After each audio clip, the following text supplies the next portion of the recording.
Prepare yourself for List Off, the gaming podcast where your hosts, Brian and Ryan, rank the things they love. 3, 2, 1, List Off! This week, List Off gets a little nip and a little tuck because we are talking about the top 5 games that deserve a remake or remaster. Speaking of someone who does not need a remake or remaster, how you doing, Brian?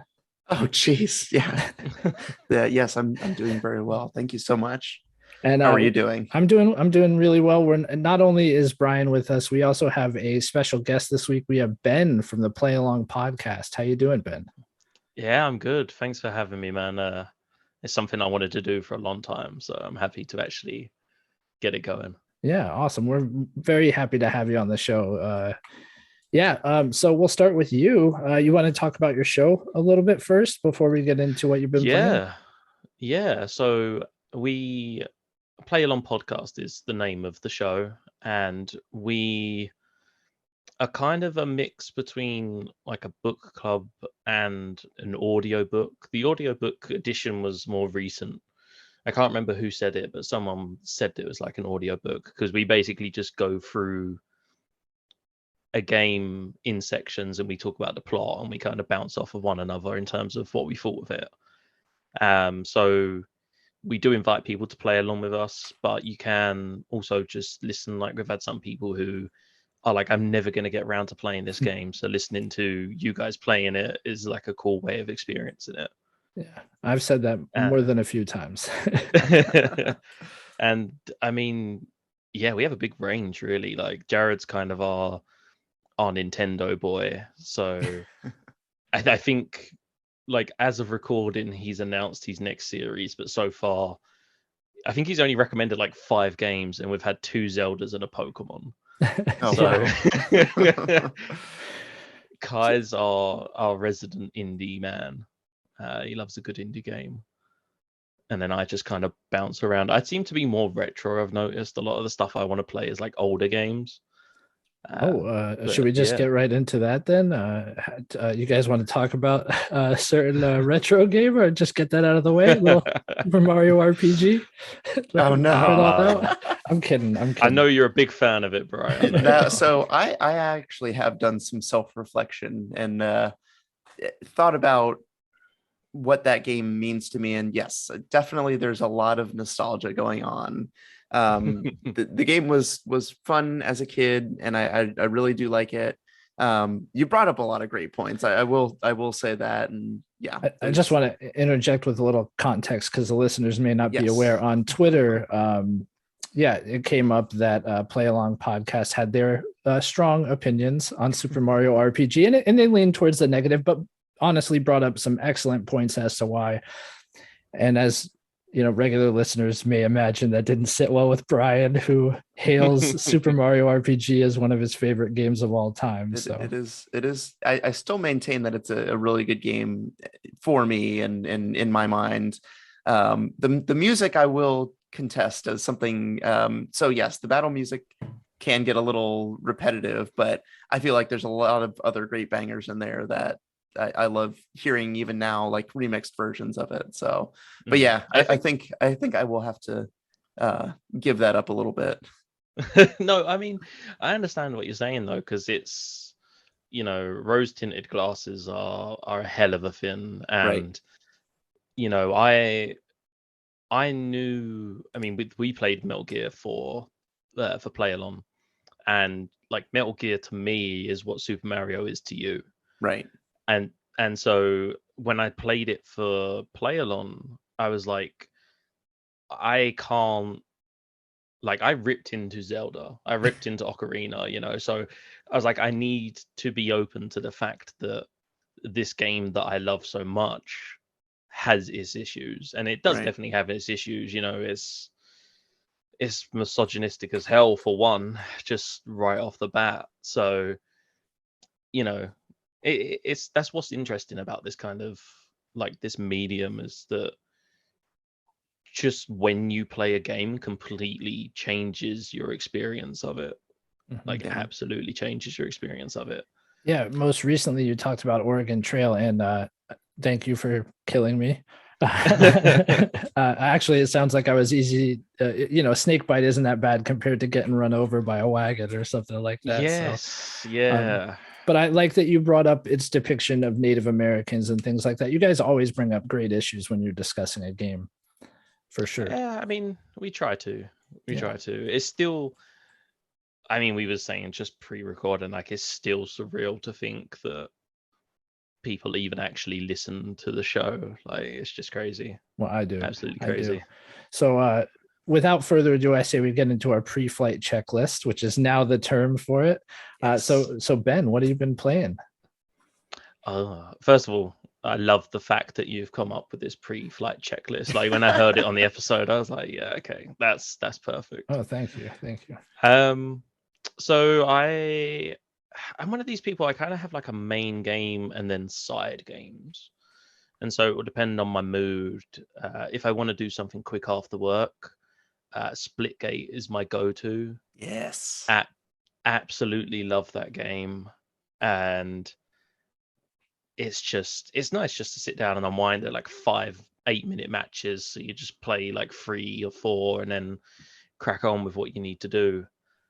The main thing I've been going through is Sekiro. Sekiro has been like my main thing.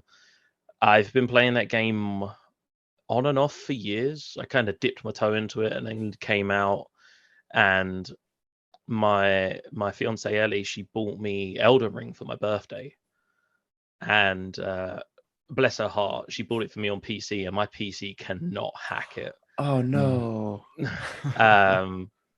But I mean, luckily, like I'm upgrading soon, so I was like, okay, well, before I jump into Elden Ring, let me like beat Sekiro, let me be done with Sekiro, and sort of get some of the rust off and do that.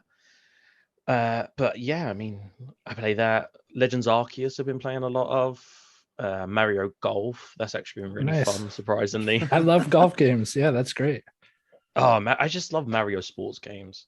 Like, don't get me wrong, I love Mario Kart. Mario Kart's a classic, and I know I'm waiting for Ryan to be like, I want a champion series. No, I'm not going to bring it up. No. Believe it or not, I try to be humble. But yeah, think about the sports games. Something about them. Like, I'm really looking forward to the Strikers game that's coming out. That's going to be great. But yeah, just I kind of bounce around there like the main ones. I need to get back into It Takes Two. Me and Ellie were playing that, so I need to finish that. That's a long game from what I understand. It's surprisingly, I wouldn't say it's extremely long, but it's probably like a good 18 hours, I'd say, like 18 to 20 hours. And I think like most people, I'm playing it with a partner who doesn't play video games. Sure. And so it's kind of like she was heavily obsessed with it, and then she's kind of come off of it. Right. And so it's like, okay, when you're ready, we'll jump back in. That's it. Yeah. I need to also finish It Takes Two. I started it with my wife, but it was kind of similar. We sat down, played a few times, and moved on. We have a tendency to lean into Mario Kart when it's like, oh, we have time to play a video game together. It's like, well, I guess we're more competitive than working together than cooperative, right? Yeah, I mean, that's just, sometimes it's like that. Sometimes you just need that bit of competitiveness. Oh yeah, absolutely. Right. Get all the aggression out. It's couples therapy right there. So you're a brave man if you're going right from Sekiro into Elden Ring. So kudos for that. Yeah.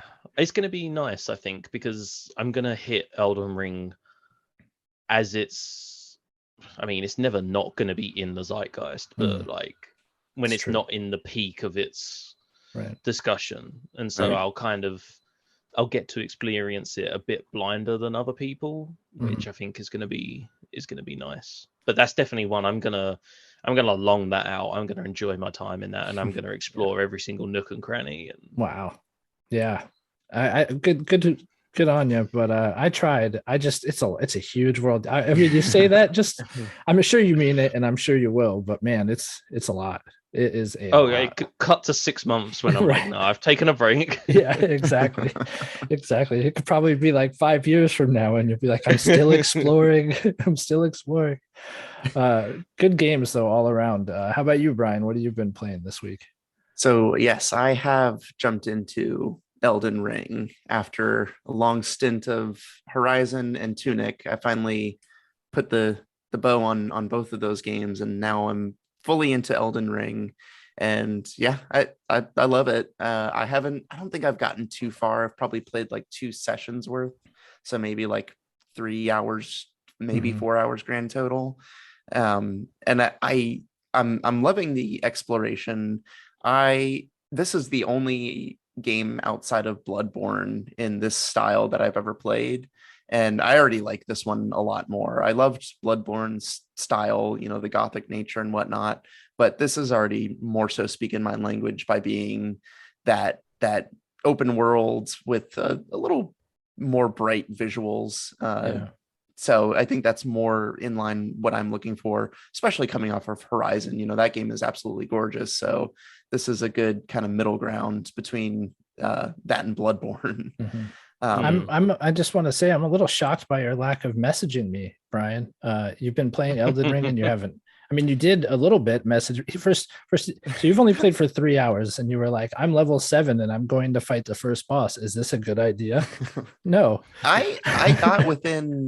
I got him down to like a third of his health. It's pretty good. And then you told me, no, you need to go level. So I got like 10 more levels and then tried again. And then one more hit. I was 1 hit away. Yeah. And, the game does such a good job of like, oh yeah, you almost had me.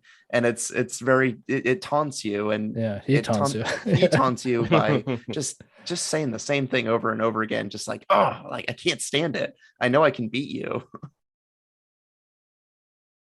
For sure. Yeah. So I'm glad to hear that you're liking the exploration, because it actually had me a little concerned when you said, "Oh, like I'm at the first boss and I'm running into this wall at level 7," because I was thinking, man, like he didn't explore much at all. If you're I probably did like one little cave with that jumping dog statue, which that was fairly easy. It says a dog. It's a watchdog. Oh, wow. It's called a watchdog. Maybe in it looks like a cat. Maybe in the lands between cats or dogs and dogs or cats. Right. I don't know. And I took a no little spoilers though, man. Oh yeah. I mean, that's like the first thing, like 500 feet from the start. So, but yeah. I mean, that cat's been memed. I know. Yeah, for sure. For sure. I mean, I'm not even playing the game, and I already know that there's a part where there is a cliff and then a gap and another cliff, and there's a bird that you can aggro with a bow that gives you like 10,000 runes, because when you aggro it, it runs towards you. What? I can't remember where it is. If I come across and it falls off the cliff. Yeah, you basically, it's right by a graze point, and so you come away from the graze point and you shoot it with a bow to aggro it. Right. It might be like a crab or something. I can't remember. And it comes off the cliff and dies. Perfect. And you get like 10,000 runes. And then you just go back to the touch graze point.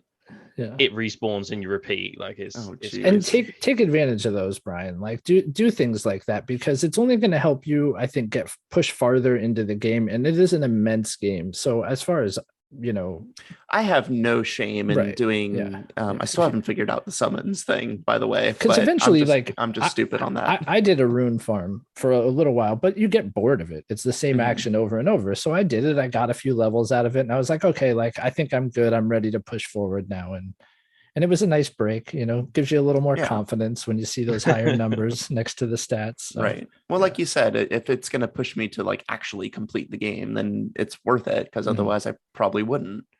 So I mean, I have to imagine that From put it in there knowing, though, like they've put stuff in and knowing that people will find it and people will use it, and that kind of validates the difficulty of some of the later bosses in the game. With how intricate they get with all the details, you have to imagine that it's planned. Pretty meticulous.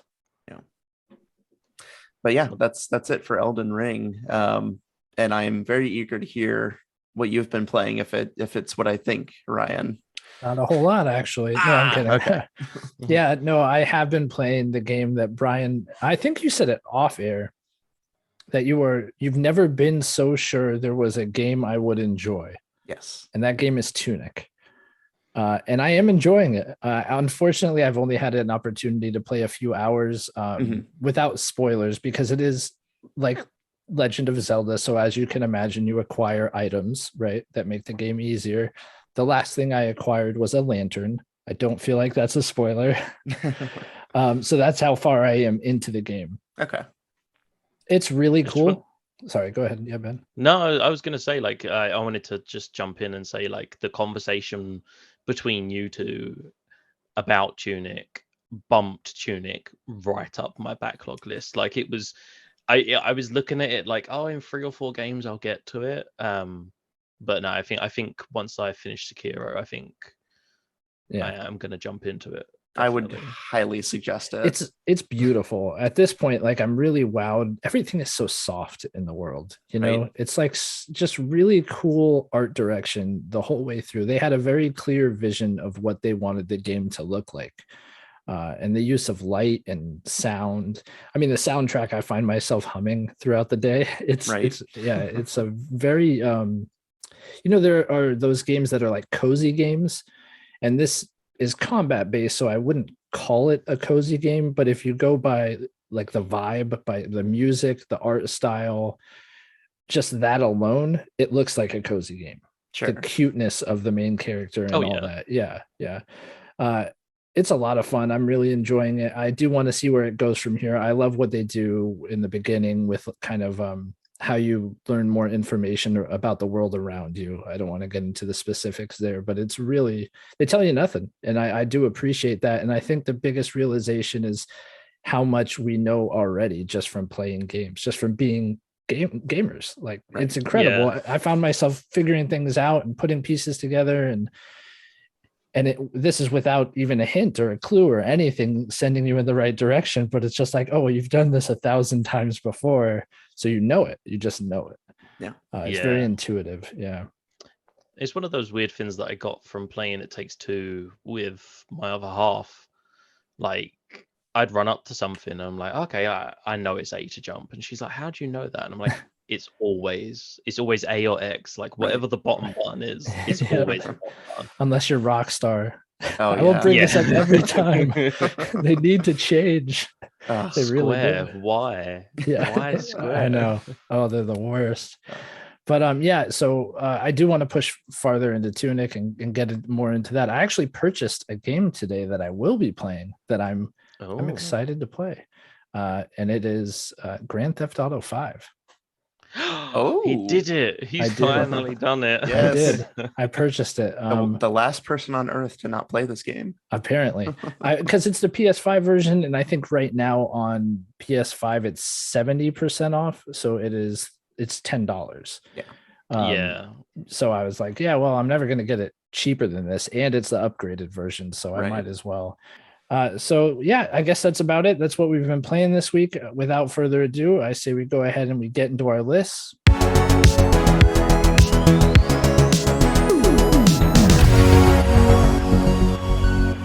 All right. So once again, we are doing our top 5 games that deserve a remake or remaster.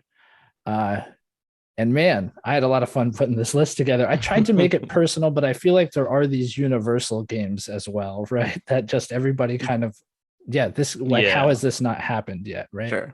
Yeah. Yeah. So with that lead in, Ben, we'll start with you. What is your honorable mention? So my honorable mention, I debated this one. It's kind of cheeky. I did like a 2-parter. We've had that happen before. Yeah. My honorable mention is Metal Gear Solid /PT. Okay. All right. I mean, I was saying to you guys before, like, I absolutely love Metal Gear, and the reason I put it as an honorable mention is because as much as I want it to happen, I cannot see it ever physically happening. just purely because of the bad blood between Konami and Kojima. I feel like you can't win. You know, Metal Gear fans want a new Metal Gear, but they want Kojima to be involved because it's Kojima's baby. Kojima's never going to be involved because him and Konami have officially burned that bridge. It's done. Mm-hmm. And if Konami were to remake it without Kojima, people would buy it, but it would either be reviewed bomb to hell or people would just boycott it or something. Like, there's been heavy rumors for years now. I'm talking like 4 or 5 years at least. I remember the first rumors coming out that they were doing it. They would need to, it would have to be a remake. You can't remaster this game. Like, it is like, I mean, the themes it tackles in terms of psychological damage to soldiers of war and nuclear weapons and stuff, they're still prevalent today, but its depiction of women is, I mean, it's just atrocious. Like, let's not beat around the bush. You know, it's we said it. Even Jared said, like, every time they empower Meryl, they immediately take it away and take her back to being some kind of frail woman who needs rescuing. But I definitely feel that if done right, it could work. But like I said, that bridge being burnt, I can't see ever happening. Mm-hmm. And PT, just, oh my god, just make the game, right? I'm a massive horror fan, of movies, games. I absolutely love it. Same. And there are only 2 games on this planet that have genuinely terrified me. PT is one of them, and Alien Isolation is the other one. Definitely. And PT, you know, Norman Reedus wasn't the captivating point for me.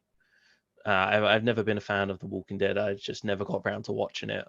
But Hideo Kojima and Guillermo del Toro, like, you know, growing up watching like Pan's Labyrinth and things like that guy just, he knows how to bring grotesque and creepy to life. And so the idea of those two working together was just absolutely amazing to me. And this was one of the victims of that bridge being burnt, to the point where people are selling PS4s with PT still on it for like $600 because it got taken off. It got taken off my library.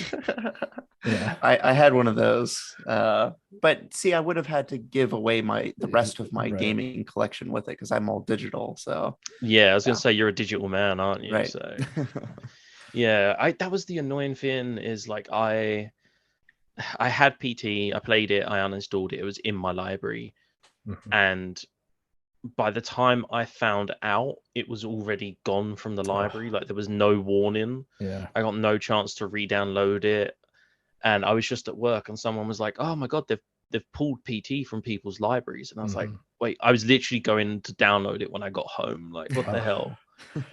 Oh, that's rough. Yeah, another reason I think that, going back to Metal Gear, it would need a remake, not a remaster, is because the isometric camera wouldn't really work. I think that the later Metal Gear games have proven it operates better as more of a third-person action game. Yeah, definitely. Game. Yeah, but definitely.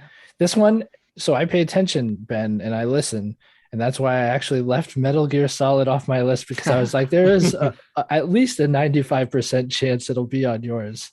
So I'm glad it paid off. I'm glad it paid off. Anyone who's listened to Playalong knows how much that I love that game. So yeah, absolutely. So we're going to the digital man to find out what his honorable mention is. Actually, Brian is a digital man. He's a computer program I wrote up, and he does not actually exist. So just an AI.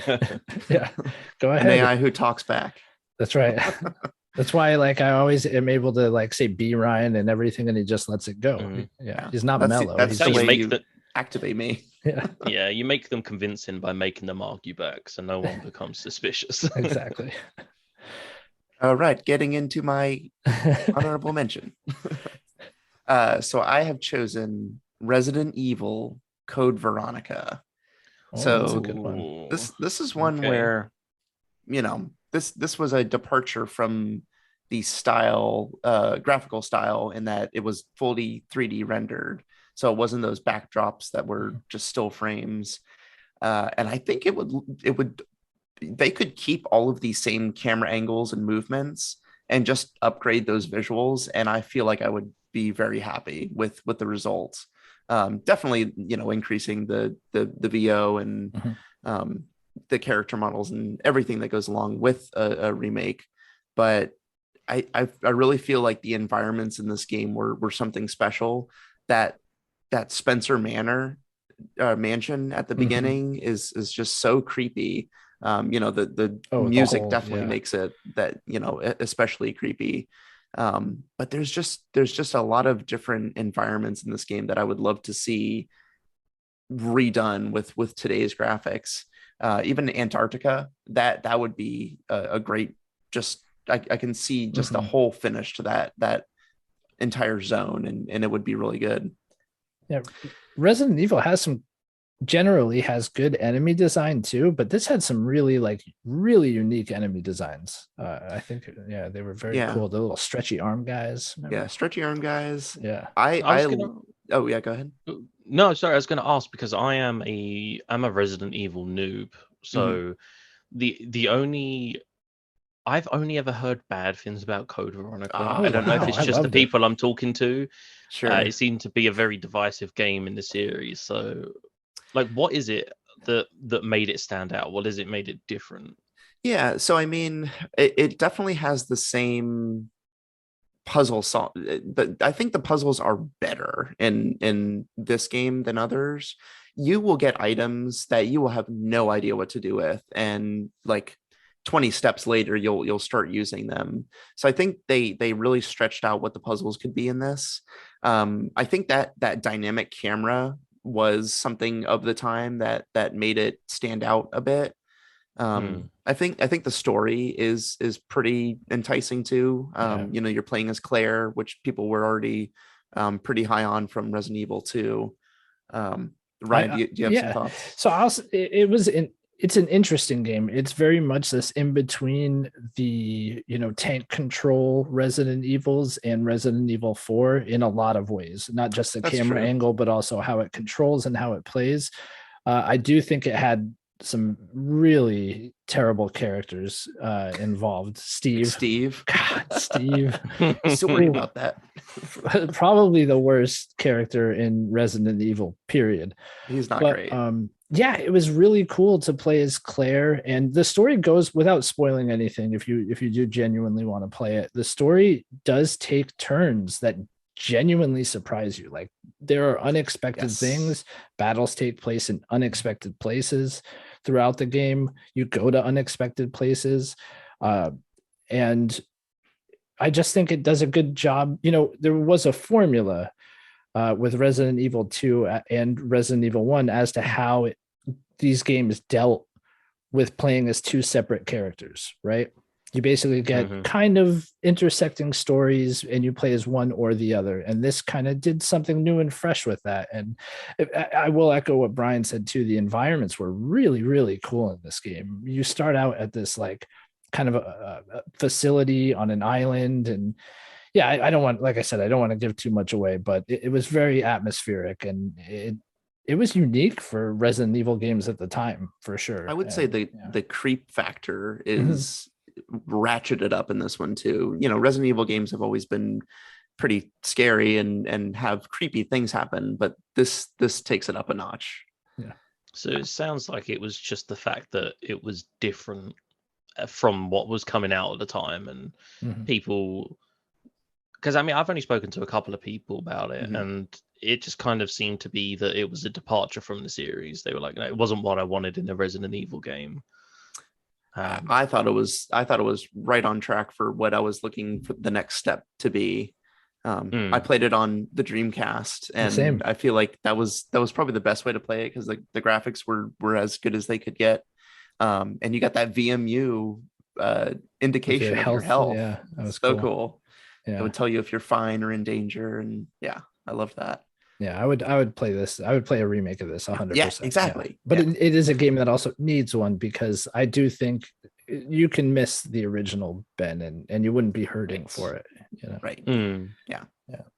So my honorable mention, you guys had great picks, and my pick is the Cyber Stadium series Base Wars for the NES. Do you guys know about this game?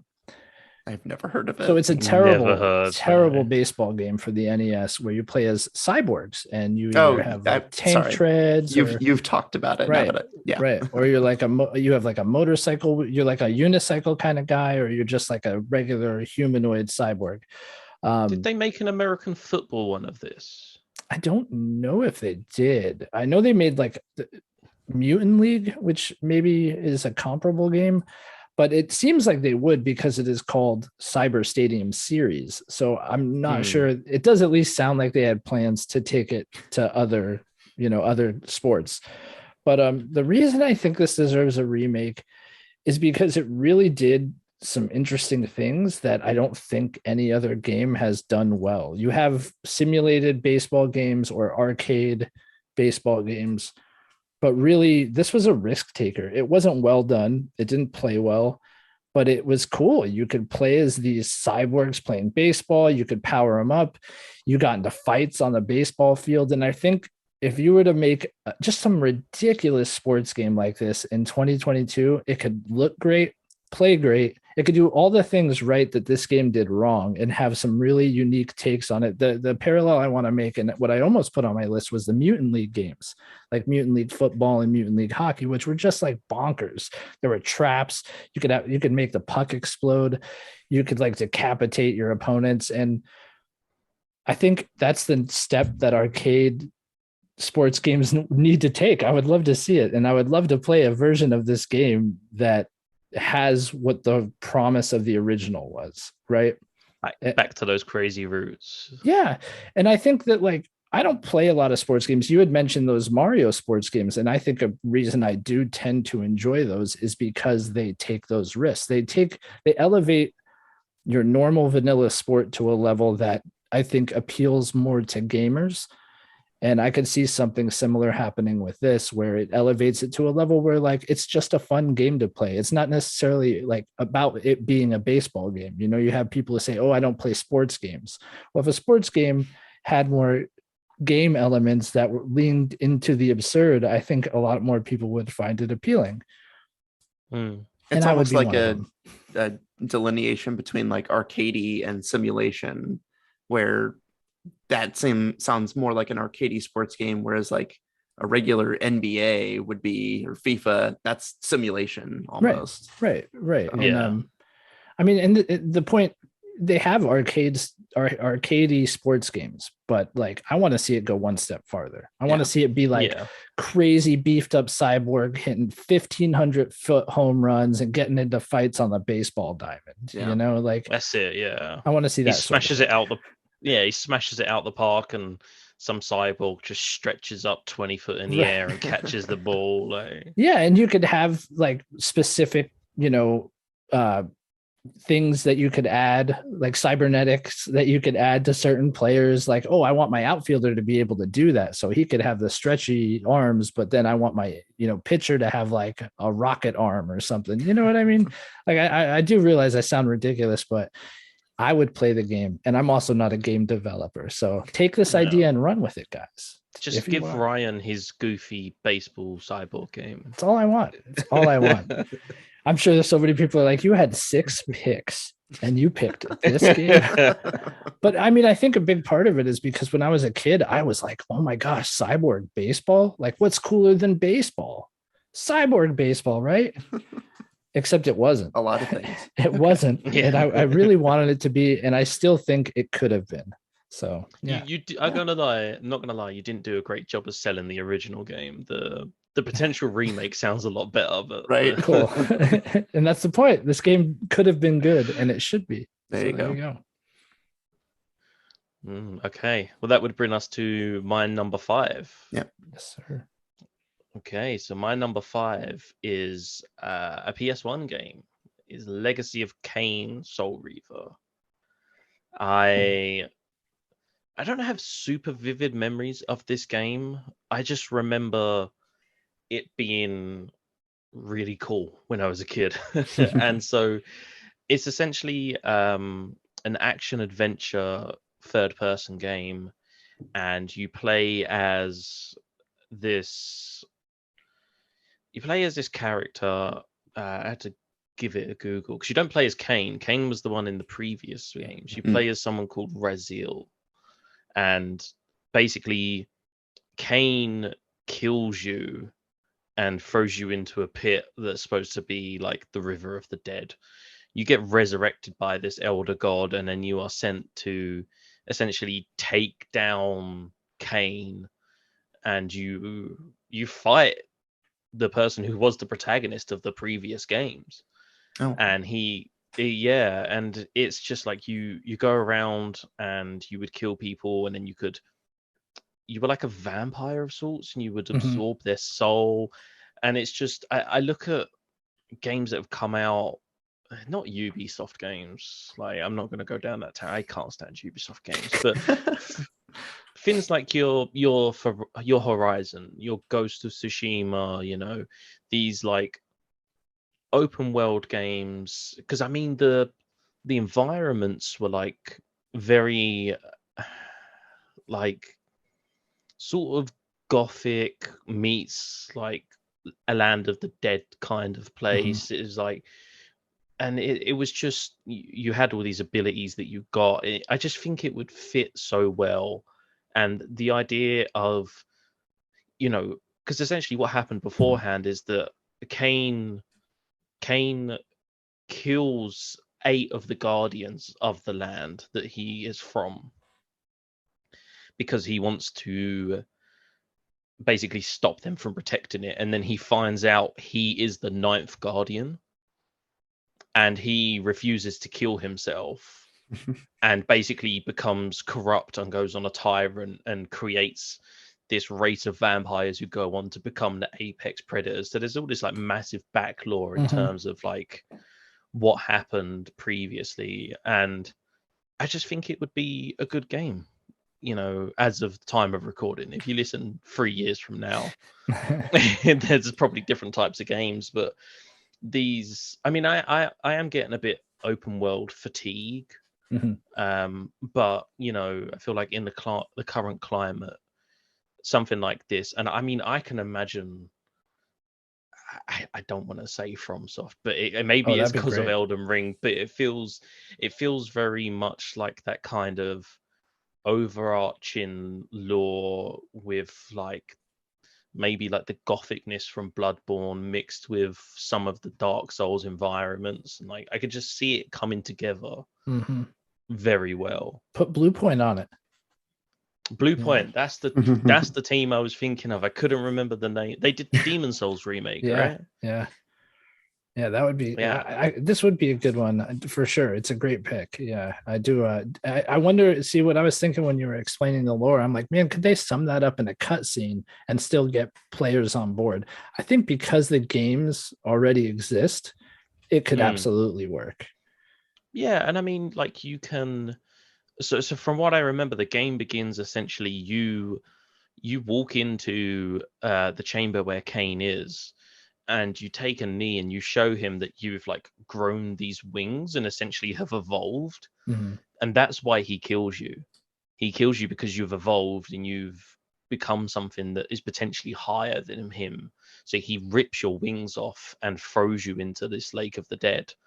And you can drip feed the story through the elder god and through, because I mean there are other people that Cain has crossed that you meet, and so they can explore, they can explain their interactions with him, and you can kind of be drip fed the past that way. Yeah, that's true. And it gives me some Hades vibes almost, just like with it's very sort of similar in terms of that, like everyone's got their own story about how they interact with the character and how they interact with Hades and things like that. It's very, very similar to that. This guy is like a powerful tyrant who has crossed a lot of people to get where he is. Right. Yeah. Be a good pick for sure. Yeah. I would play it. This is one that whenever I would do like emulation on Vita or PSP, people were like, yeah, this is the game you need to play. And I always had it like on my PSP and then just never got around to it. Yeah, it's one of those games I remember playing as a kid, and I'm always sit there and I'm like, I'll go back and replay that at some point, and I just haven't. Yeah. Right. Maybe I should play it. I had a friend who swore by it, and I was like, yeah, buddy. Like, all right. Probably have it under classic. Exactly. I probably do have it. I remember loving it, and I remember like when I looked up to make sure I had the name right and stuff. Mm-hmm. And the review scores were like amazing. The review scores were like near perfect. So it was crazy. No, I do remember it being very popular when it was released. It was a big game, big title for sure. Yeah, and it's Dennis Dyack is the creator. And then Crystal Dynamics is the publisher. Oh, wow. Oh, damn. Okay. Yeah. I didn't know it was Crystal. Yeah. Yeah. Then they went on to do the Avengers. No, they went on to do the. Wait. Oh, wait. Never mind. I was thinking Tomb Raider, but that was something else. All right. Well, I'm going to take it in a different direction for a different system. And we're going to the N64. And we're going to take James Bond. And we're going to remake The World is Goldeneye 007.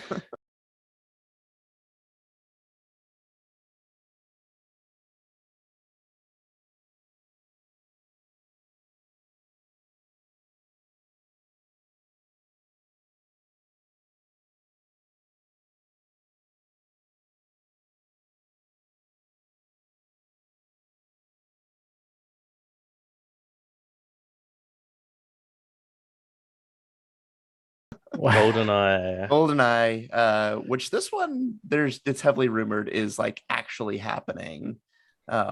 So it's nothing's confirmed. So I'm gonna go with this one. So Goldeneye 007. I think most of us have played this game at this point. But this was the game for so many of us for the time that it came out. And we've gotten better iterations of this with Perfect Dark and Time Splitters and things like that. Same people developing. Sure. But Goldeneye, I mean, you want to play as James Bond. That's the key role here. And I feel like I just loved those levels. And I don't think it was just because I went through them like over and over again, got all the cheats, did all the best times. I really feel like they had some really good level design, and you don't get games that do the same mission style that this one did. I feel like it was kind of one of its kind. It was pretty unique, and I don't really feel like companies did this before or after, where you have a set of goals that you then have to complete, and if you mess it up, then you have to start all the way over.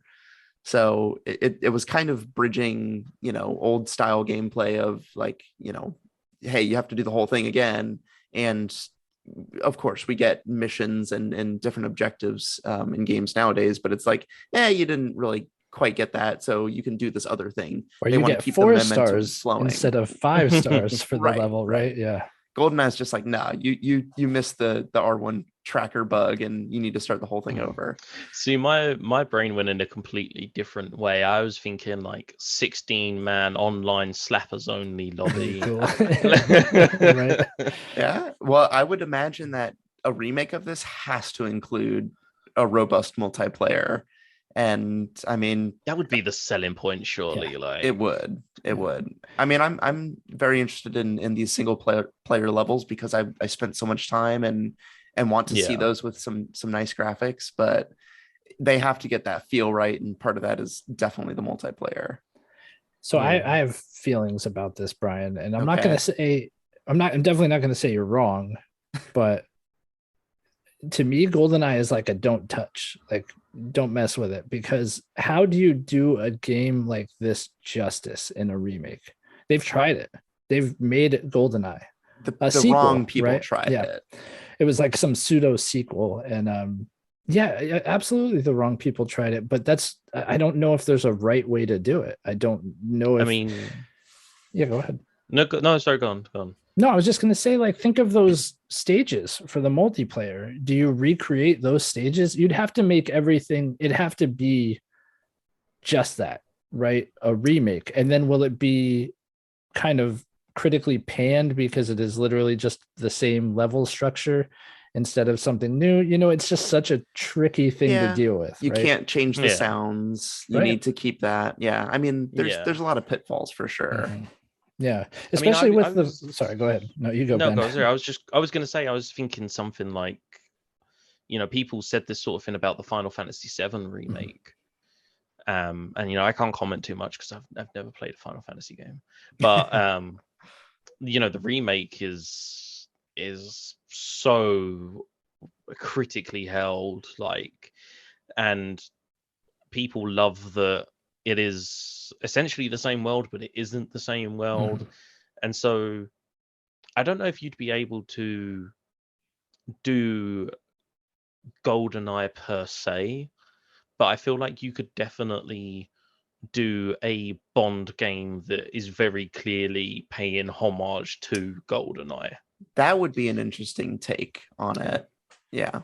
Because I also feel like with the single player levels, if you were to make those levels in 2022, people would be like, this just does not cut it. These are small, short levels. Like, it's not enough, right? The world is not enough. But I just think that critics would knock the living daylights out of it. Oh my gosh. It'd be like, I want Doctor no more of this. Jeez. Sorry. These were not prepared. Not. He's really not. But I do. Yeah, it's tricky. It's tricky, right? It's tricky, but you could go even like down like an IO interactive route with the Hitman series and have this one set level, but it's a living, breathing level. There are people who are there, and you can interact with them. And you know, I don't know how it would work necessarily for all of the levels, but I feel like IO showed that it's definitely possible to have a linear game in that sense that it is just the one level. I definitely would love to see something GoldenEye-esque. Yeah. Definitely. Honestly, if it was a thing and it got even mediocre reviews, I'd probably buy it day one. Yeah. Right. Yeah. So I mean, I think we all saw the remakes or Reloaded, whatever they called what they were passing off as a remake of it, and knew that no, this is not what we're looking for. Yeah, I definitely didn't buy it. Nope. Did you? I did. It did have the golden controller. I bought like the sequel one. There was like a pseudo sequel where the multiplayer had traps involved, and it actually like spanned other games. It was or other movies. It was weird. Just nerf Odd Job. If you do make it, just nerf Odd Job. That's what I'm asking. Make him a little bit taller. Honestly, even if they did like the XBLA Perfect Dark remake where they just cleaned it up, I'd be pretty happy with that, honestly. Yeah. I mean, it would be weird. Do you know what I think the weirdest part is, because that game is so specifically tied to a particular Bond movie from like 20 odd years ago. Yeah. I mean, that's true too, right? Like, when was the last time people watched Goldeneye? It's true. All I know is that I love gold. No. Anyway, all right. I regret bringing it up. So moving on to my number 5, we'll go past all that. I would like to see a remake of Final Fantasy 1. Oh, what? No, wait, they just did that? Oh, okay. Okay, then I would say Final Fantasy 6. I think this is one of those that is a no-brainer. I think this is one that a lot of people would appreciate seeing. You do actually really good segue just bringing up Final Fantasy 7. I love the Final Fantasy 7 remake. And I feel like, at least with that, it was somewhat 3D going to a 3D game. But can you imagine the leap to take Final Fantasy 6 was epic for its time. And I think if you were to take even just copy and paste that entire game, all the story beats, all the characters, and not alter it in any way. Like, they did make alterations in the Final Fantasy VII remake, but just bring 6 into 2022 with 3D graphics and 3D environments. Like some of the environments in Final Fantasy VI, I can't even imagine what that would look like in 2022 with like what we're dealing with graphics engines now. And I am chomping at the bit for a game like this. And I know there's rumors about them remaking 9, and that's fine. I think they should focus on bringing some of those older titles, like Strangers of Paradise. Did I buy it? No. But yeah, remaking the early Final Fantasies that were 8-bit and 16-bit, like that is what I want to see. Those are the games I want to go play. And this is my favorite of the series. So I would really, really love to see something like this. And I think if you're talking about these things being marketable, I mean, Final Fantasy VI is one of those games that has become legend in the years since it's been out. So people would buy it. Unquestioned. Yeah, it's the first Final Fantasy game I'm going to jump into. Good. So I think I actually own a copy of this, and I was like, oh, okay, Final Fantasy VI. Didn't know I had it. When I bought a PS1 recently, it came with a bunch of games, and Final Fantasy VI was one of them. And then when I looked it up, I kind of looked up what the themes of the game was, and it covers some very heavy stuff. And I was like, okay, this sounds like a bit of me. I love a dark, gritty, storyline that hits hard. Like Same. I love a hard punching narrative. So yeah, of all the ones, yeah. And playing it as a kid, it hit even harder. But I do think that it does some clunky things. You talked about you talked about Metal Gear and its portrayal of women and things like that. I do think that gets a little tricky throughout. It's been years since I played it, but I do remember even playing it, 5 to 10 years ago. Some of the lines are just like, oh man, like eye roll. Somebody thought this was a good idea, kind of thing. And it does get into that JRPG, anime silliness too. But I mean, I'm really interested to hear what you think of it if you do get around to playing it. Oh, I'll definitely let you know, 100%. Yeah. Ryan, did you play like Final Fantasy IV on DS that they remade? No, nothing like that. No, no. You're the king of the handheld remakes. I was gonna say GBA kin over here. Yeah. Like shocker that he brings up some remake on a handheld. I mean, that was a legitimate remake of that game. Yeah, that they were pushing as. You also played Perfect Dark on the GBA, didn't you? No, that was the Game Boy Color. Oh, excuse me. Even worse. It was horrendous. No. It was the only way I could get some cheats without doing a whole bunch of stuff, so it was worth it. But yeah, that's my number 5, Final Fantasy VI. Oh, okay. Is it me? I believe it's me now. No, my number 4 is. I don't believe this has ever actually been a console game.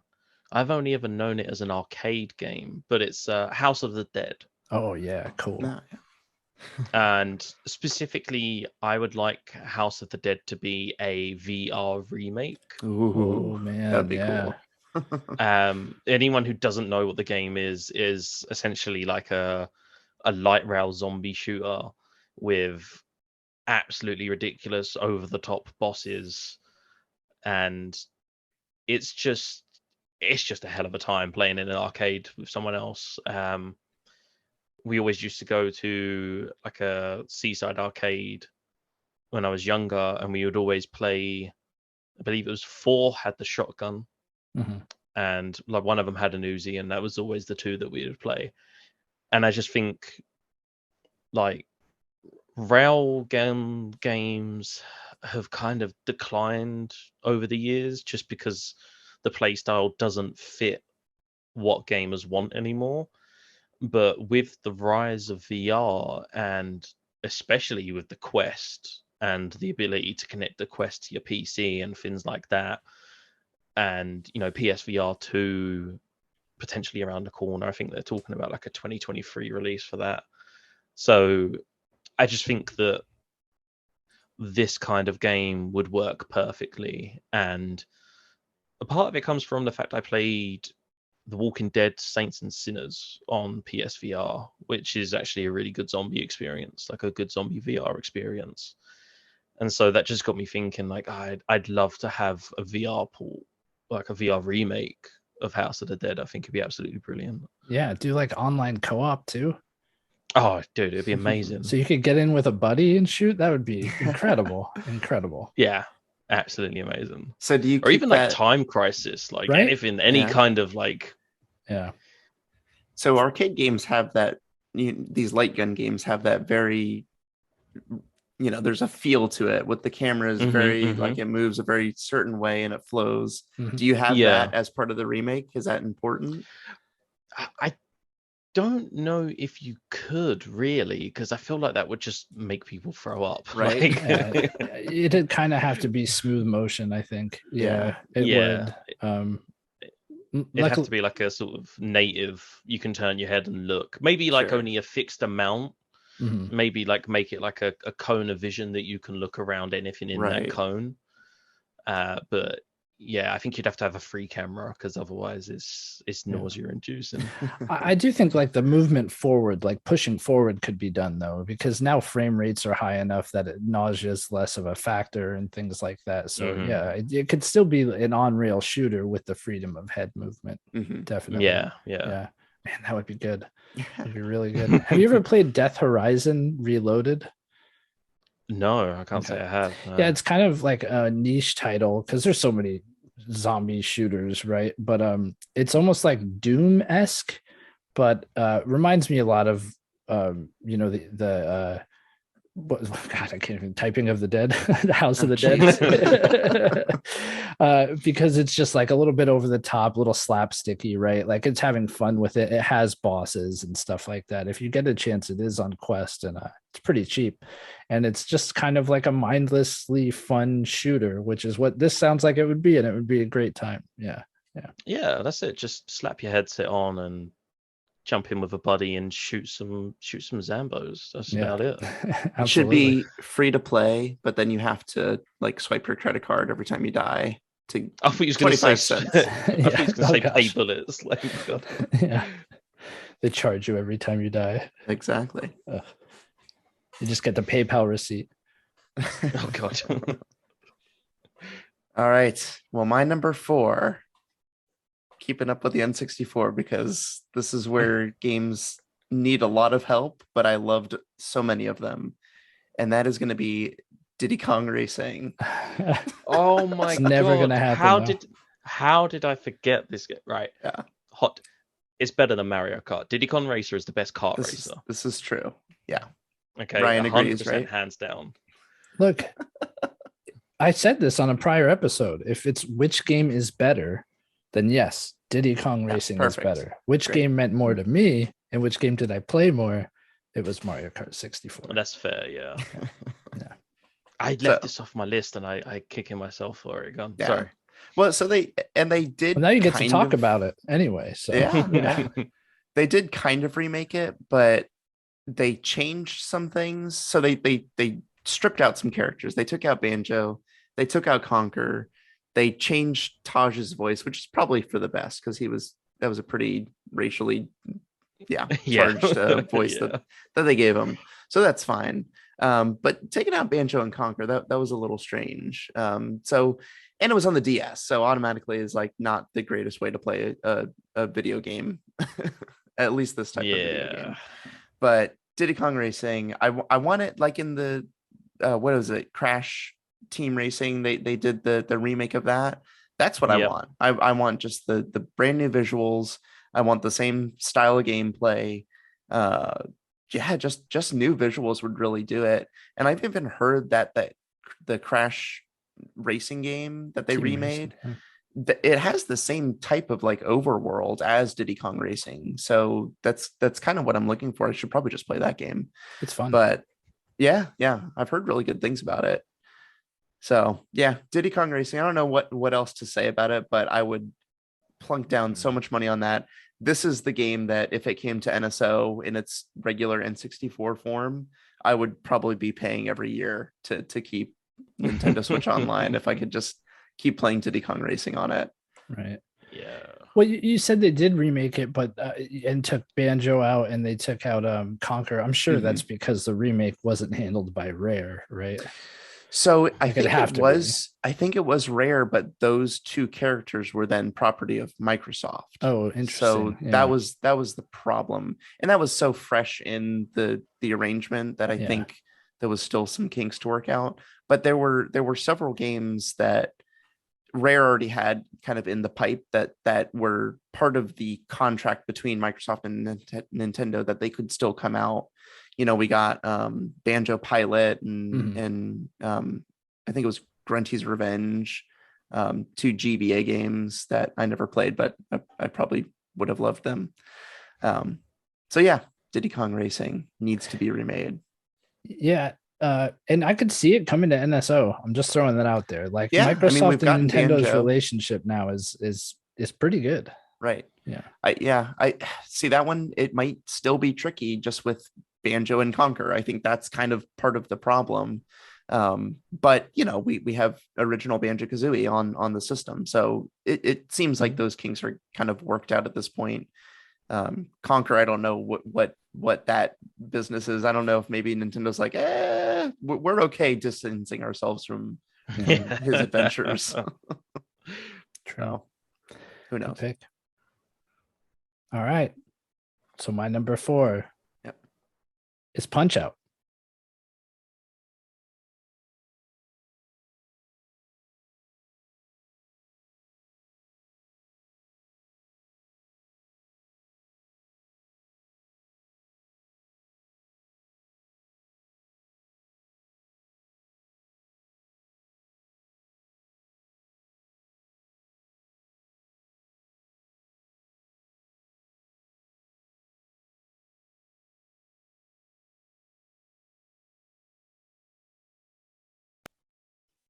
All right. Ooh, so this is NES. This is NES Punch-Out. Okay. Well, kind of, right? I feel like, look, Super Punch-Out was great, and the Wii Punch-Out was good.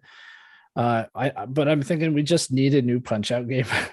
I need a new Punch-Out game. Bring back Little Mac. That's why I say the original one, because I think Little Mac was in, or the Wii obviously had him too, but he's the face of Punch-Out, right? Like, he's what everybody thinks of when they think Punch-Out, and he's also marketable because of Smash Brothers. Right.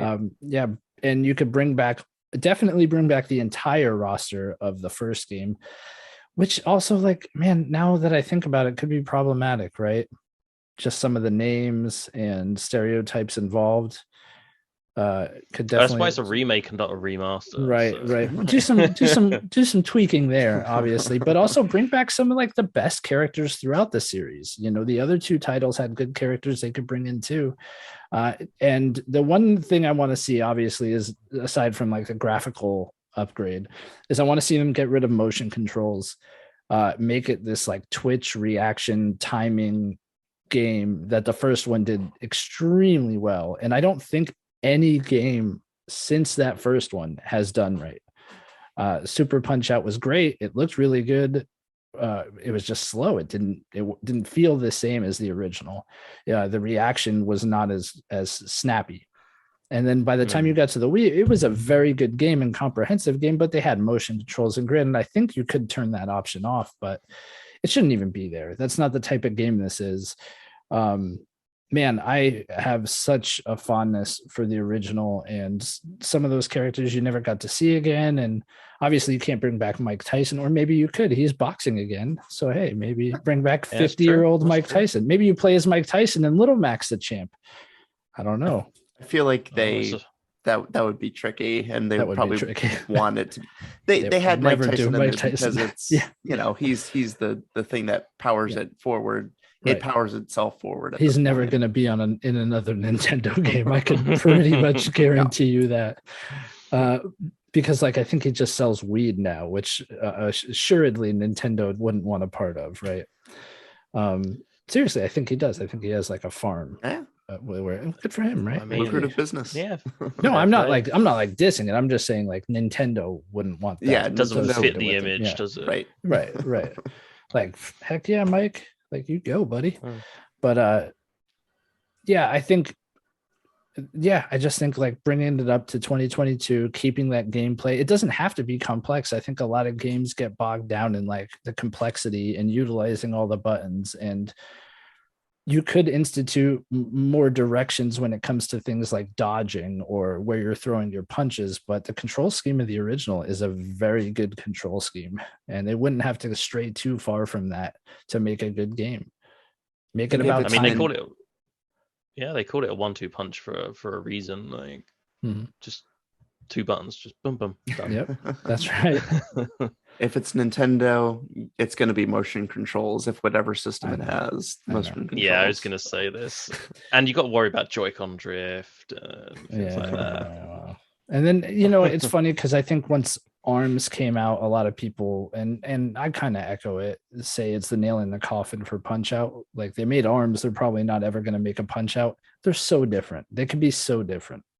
Like, ARMS is not what Punch-Out could be or should be. Off of that, would you want a purely offline Punch-Out? Like, you wouldn't want, because obviously ARMS has the competitive side of it and things like that. So would you just want that kind of offline one-player experience? Yeah, I think I would, because it's a tricky thing to do online for a game like this. So, I mean, I don't know how it would work in terms of Punch-Out. But, and I know this is another reason Nintendo won't do it. It doesn't have to be big. It doesn't have to be flashy, tons of buttons and tons of options. And Nintendo will not do it, but it could be a good like $20 to $40 game where it's, you get a great replayable 8 hours, even shorter than that, 2-hour experience. Like, that's what the original was. And they could really lean into that and focus on getting it right and make a really, really good game. Right, that would bring us to my number 3. Now, I'm not sure if I want this to be a remake or a remaster, but my number 3 is the original Fallout.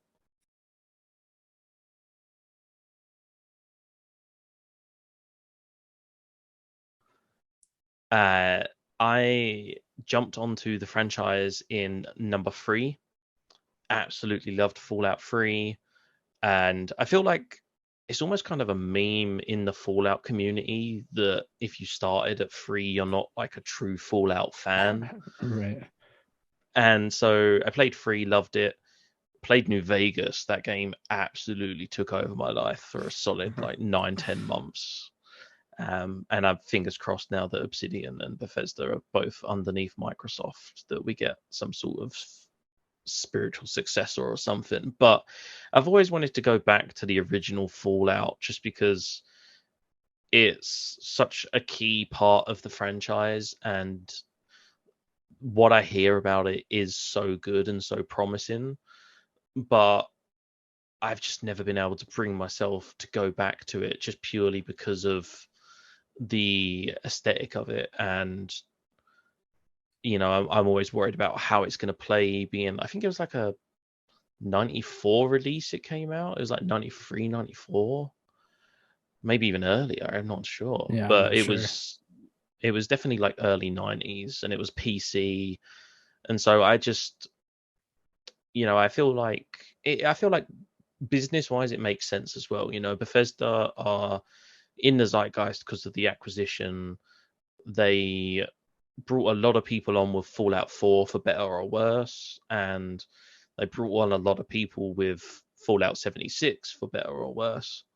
And so I feel like it would be good for them personally to be like, hey, this is a big part of our legacy and it's a big part of this franchise, and here is a revamped version for you to enjoy.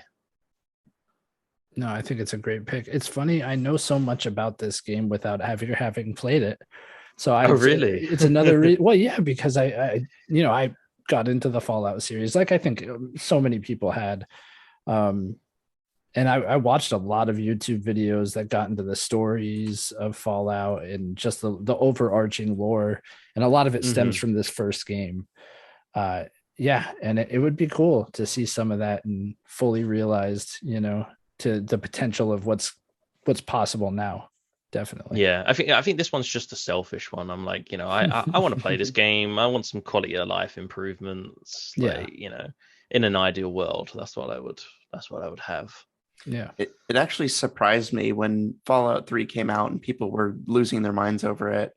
And I was like, I've never heard of Fallout. Apparently, this is the third one to come out. And I think at that point I looked back and saw, oh yeah, these were very different looking games back then. But I was the same with Wasteland. Mhm. Like Wasteland randomly came onto my radar back when I was running a website, and someone was like, "Hey, do you want to review Wasteland 3?" And I was like, "Oh, okay, it's like a isometric RPG." Like, sure, yeah. And then I was like, "What? Wasteland 3?" I was like, "I've never even heard of the first two games. Apparently, they're cult classics, but I'd never heard of them." Right. It's like me with Desperados. Right, that's another one. I forgot that was a game. God, yeah. yeah. It is funny that some series, it seems like that third title is the one where it starts bringing people's attention to it. Yeah. There was another game that just came out that was the third in a series, and I just had never even heard of it, or just never Discovery thought Free. There we go. Oh, God. That one I'm very familiar. You had to say it. That's for Keith. That's for Keith in the main quest right there. Very good. All right, my number 3. This is one, Ryan, you're gonna hate me, but it's Super Mario Sunshine. Because I don't hate you at all. I want this to be a good game. You know what I mean? Now I hate you. Okay, so here's the thing. This game has so much potential to be like one of the greatest Mario adventures, and I can see it there. It's so close. I just have to push that camera right where I want it, and I can see exactly where this game goes. But no, I mean, yes, I know we jest a lot about this. I spent a lot of time playing Super Mario Sunshine. I really did. And I had some really good challenge levels. And the environments, like there's so many good things to like about this game. And I think that if it got that Odyssey fresh coat of paint with some, the not GameCube controller, it would benefit greatly, and I think a lot of people would really like it, and I think a lot of people were expecting it with that 3D All Stars pseudo remake that isn't available anymore.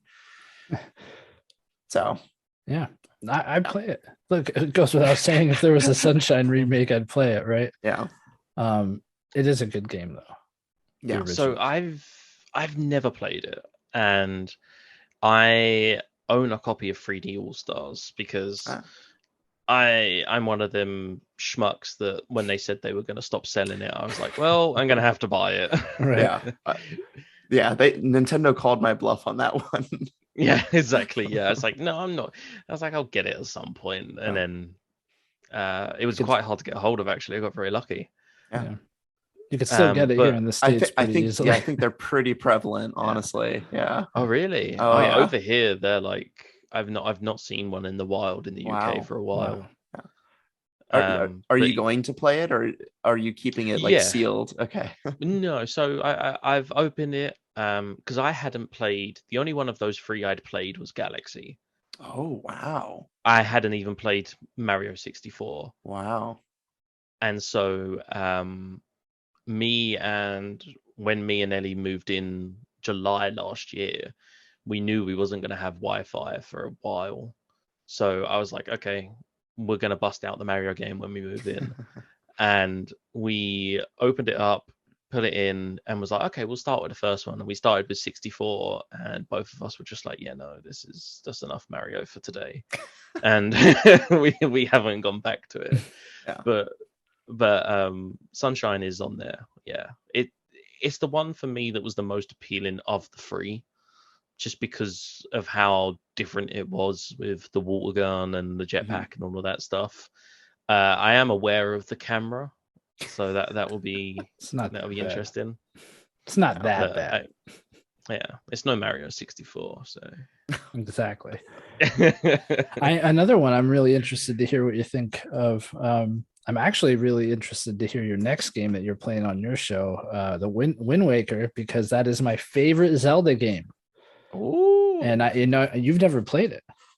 I've never played it, no. Oh, wow. So I don't know if it made it into the episode, but it was really weird because Jared messaged me beforehand and was like, hey, I'm thinking of playing a game, but I need to know if you have the means to play it because it's a bit of a funny one.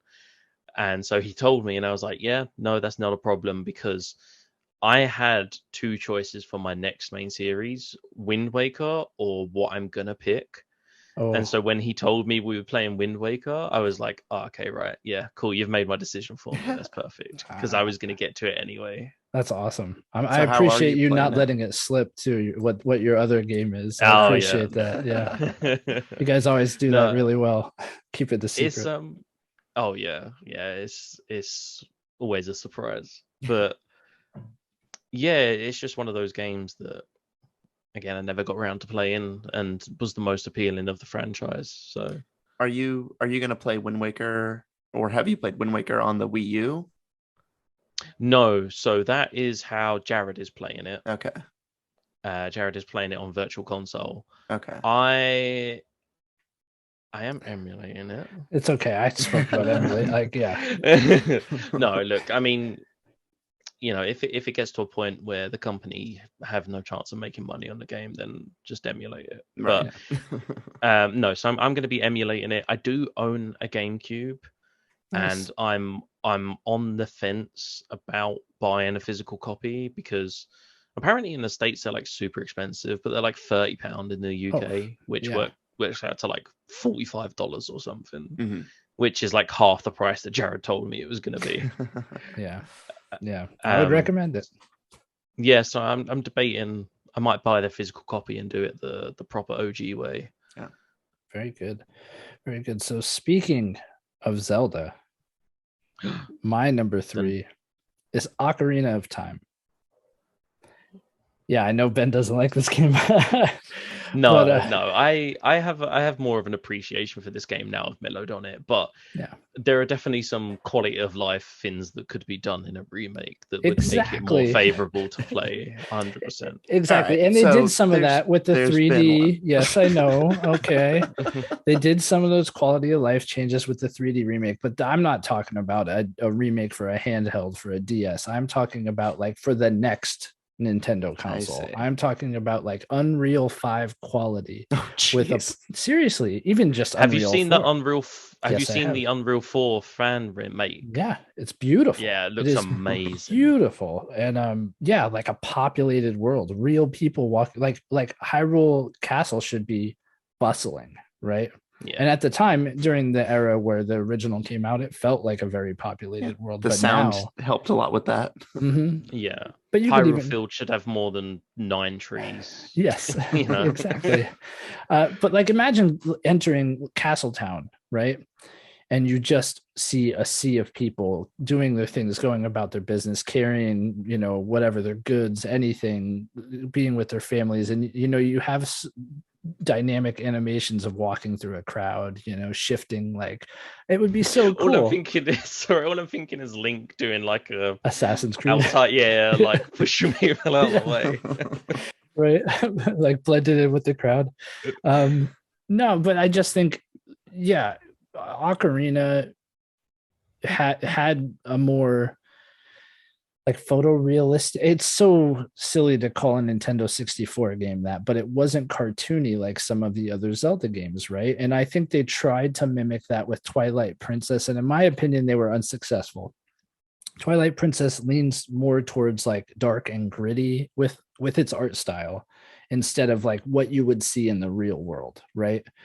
And I picture this looking like a realistic medieval world. I mean, not to bring up Blue Point again, but like an Ocarina kind of with Demon Souls remake-esque environments, right? Especially after the time shift. Yeah.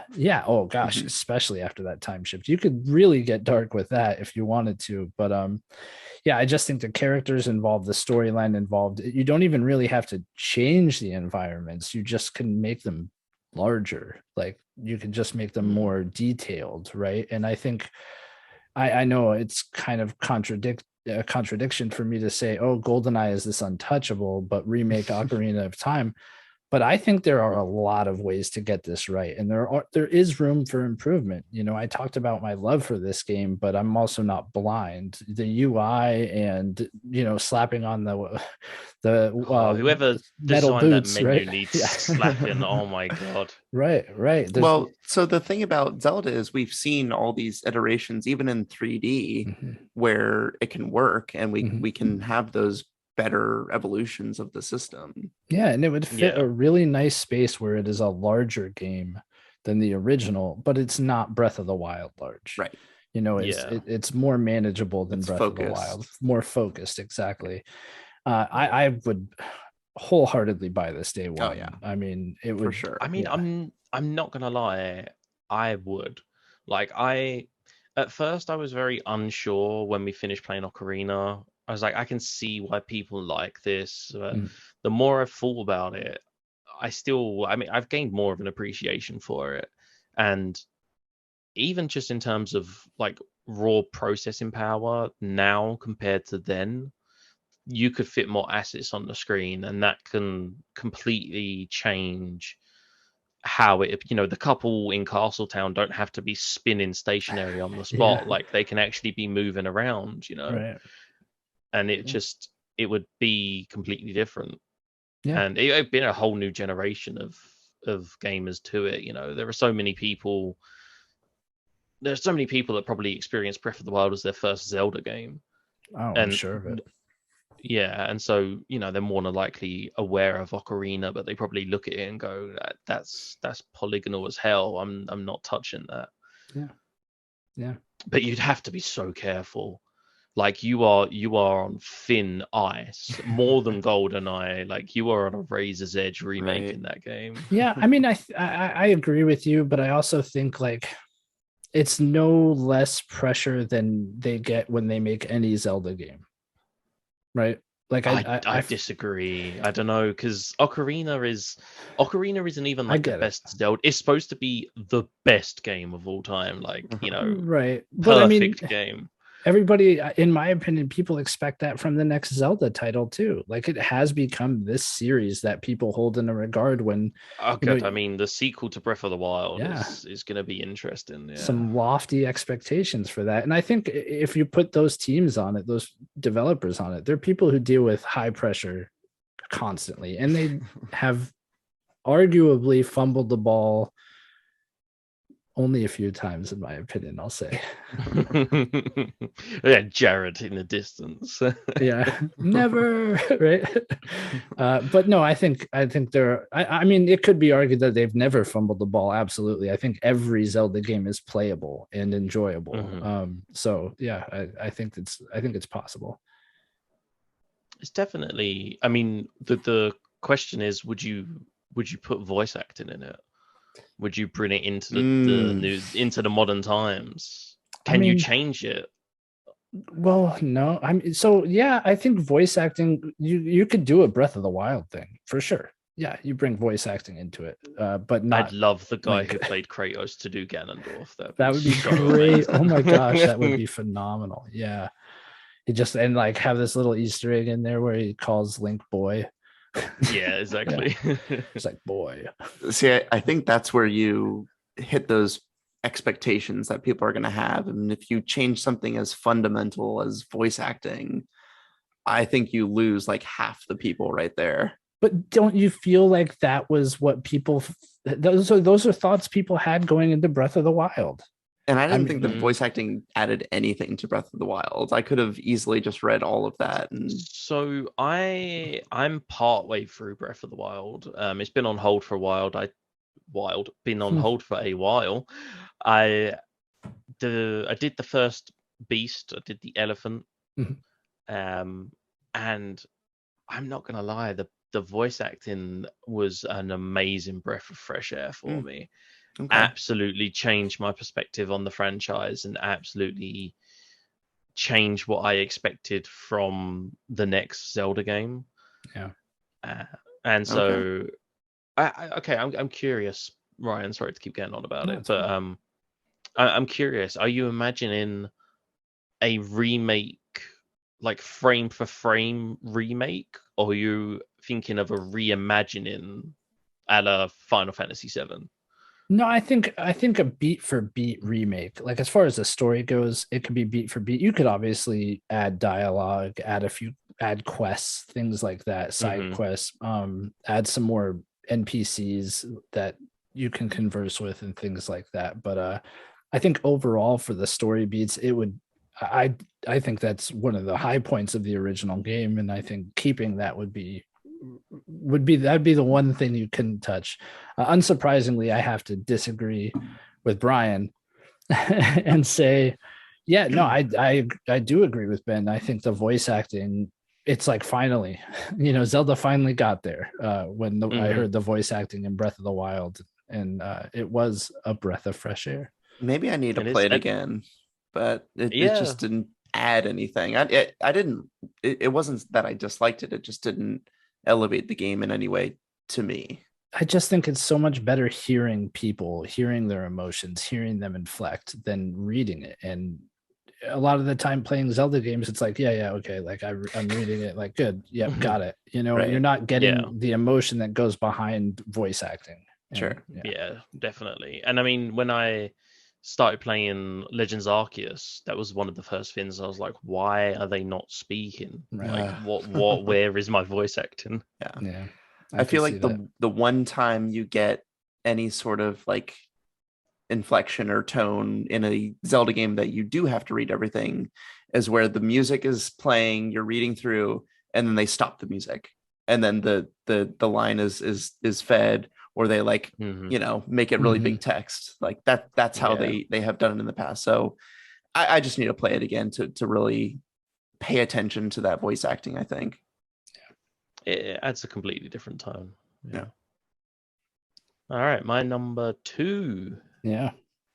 Okay. This may be obscure. I don't know. I'm not entirely sure. It's a PS1 title called Hogs of War. And this was okay, dude, you have to look this up. So it was it was a 3D turn-based strategy game where you played as pigs that represented armies of the different nations. So you had like the UK, America, Japan, Russia, and essentially you'd have a massive map and you would just need to eliminate all of the other pigs. But it was like that mixed with worms. So you had like bazooka, you could call airstrikes and things like that. And it had this really cool feature where you could generate maps. So you could tell it, I want this amount of vehicles, because you had like turrets that you could sit in but could also be blown up by the enemy, and you could put like water down that you had to try and swim through, but you'd lose health when you tried to swim through it. There was minefields that you could incorporate, and you could tell it how much you wanted of each thing, and it would generate a map. And then if you didn't like it, you just pressed a button and it would generate a new map. Oh wow, with the same values for everything. With the same values for everything, cool. Yeah. Really, really great game. It had a single player campaign where you essentially chose an army and were just trying to go around dominating the world. And it was basically like levels. You just went from bit to bit, defeating other countries. The problem and why it needs to be a remake is that are either of you familiar with the UK comedian Rick Mail? I am not. No. Okay, so sorry. Rick Mail is it's a very UK thing, but he is a British comedy legend who was involved in like shows called like The Young Ones. He was in a show called Bottom. They're very tongue-in-cheek, slapstick, crude comedy. But he was an absolute icon. And the game came out at the peak of his fame. And so he voices all of the characters. Wow. All of the characters. The Japanese characters, the Russian characters, the French characters, everything. And so At the time, obviously, I mean, I was young, I was playing it, I didn't know anything.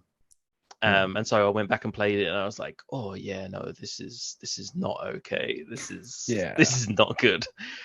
But it was one of these games where you could play on a screen with a single controller. You just pass to the next person, so you could have 4 people playing this game at one time, and it was really cool. And I just imagine the idea of like a 4-player online lobby with just you and your mates just going at it in these massive maps where you could do things like you can jetpack across the other side of the map and then put down a stick of dynamite and blow them up. And you had snipers who could camouflage themselves as trees, and then they would disappear from the map, so they wouldn't be because the map would show crosses where all of the pigs were. But if you disguised yourself, you would disappear from the map, so you could use that to your advantage and go to like a high point where you could snipe away at the enemy. That's cool. And I mean, gameplay wise, it's absolutely amazing, absolutely brilliant game. And it would be cool for the online environment today. You need to sort out that voice acting and the accents. They are bad. It's Hogs of War. Hogs of War, and the picture is trying to look it up. It's a green army helmet with like a sachet of ketchup and a sachet of mustard on it. Oh. I feel like you have to change the name too, because people are going to be like, is this related to Gears of War? Oh yeah. I mean, it could be like a very clear spiritual successor or something, right. But I think that this format is just, I would absolutely buy this in a heartbeat. Yeah, so you're talking about 4 people passing around, the controller. That's how I played Advance Wars, was passing around the Game Boy, like playing it. So yeah, definitely sounds like a game I would enjoy. I'd play it in a heartbeat. There's something about watching somebody else come for you, like you're sitting there watching, because you watch from their perspective, right? So you can see they're on the map and you see where they are, and you're like watching as they charge up this bazooka shot, and you're like, oh no, is it gonna hit me? Is it gonna miss me? Like, and so that just kind of adds to the whole atmosphere of the game. It may just be like a really UK thing. I don't know, but this game was like a big part of my childhood. It was a big part of a friend of mine's childhood, and I'm yet to buy a copy for the PS1, but I desperately want a remake of this game. I just checked; it's not on my emulation machine, but Legacy of Kain Soul Reaver is. So nice. There you go. Might have to fire that up. But I definitely, I mean, if you have the means to emulate it, I definitely say check it out. It's local only, obviously, and you got to look past the voice acting, but gameplay wise is solid as hell. That's cool. Good pick. Obscure pick. That's a very personal one. I can appreciate that. Yeah, I can appreciate definitely. That. Nice. All right, well, my number 2 is going off of something that has been remade, and I just want more of it. And that is Tony Hawk 3 and 4. Oh, that's cool. That's the package I want, because those 2 were equal, if not greater than 1 and 2 for me. And I just feel like there's so much great music. I loved a lot of the levels in those 2 games. 4 especially. I think a lot of people had jumped off at that point and wanted something new. But 4 had a lot of great levels with there's like the zoo. There's another like college campus.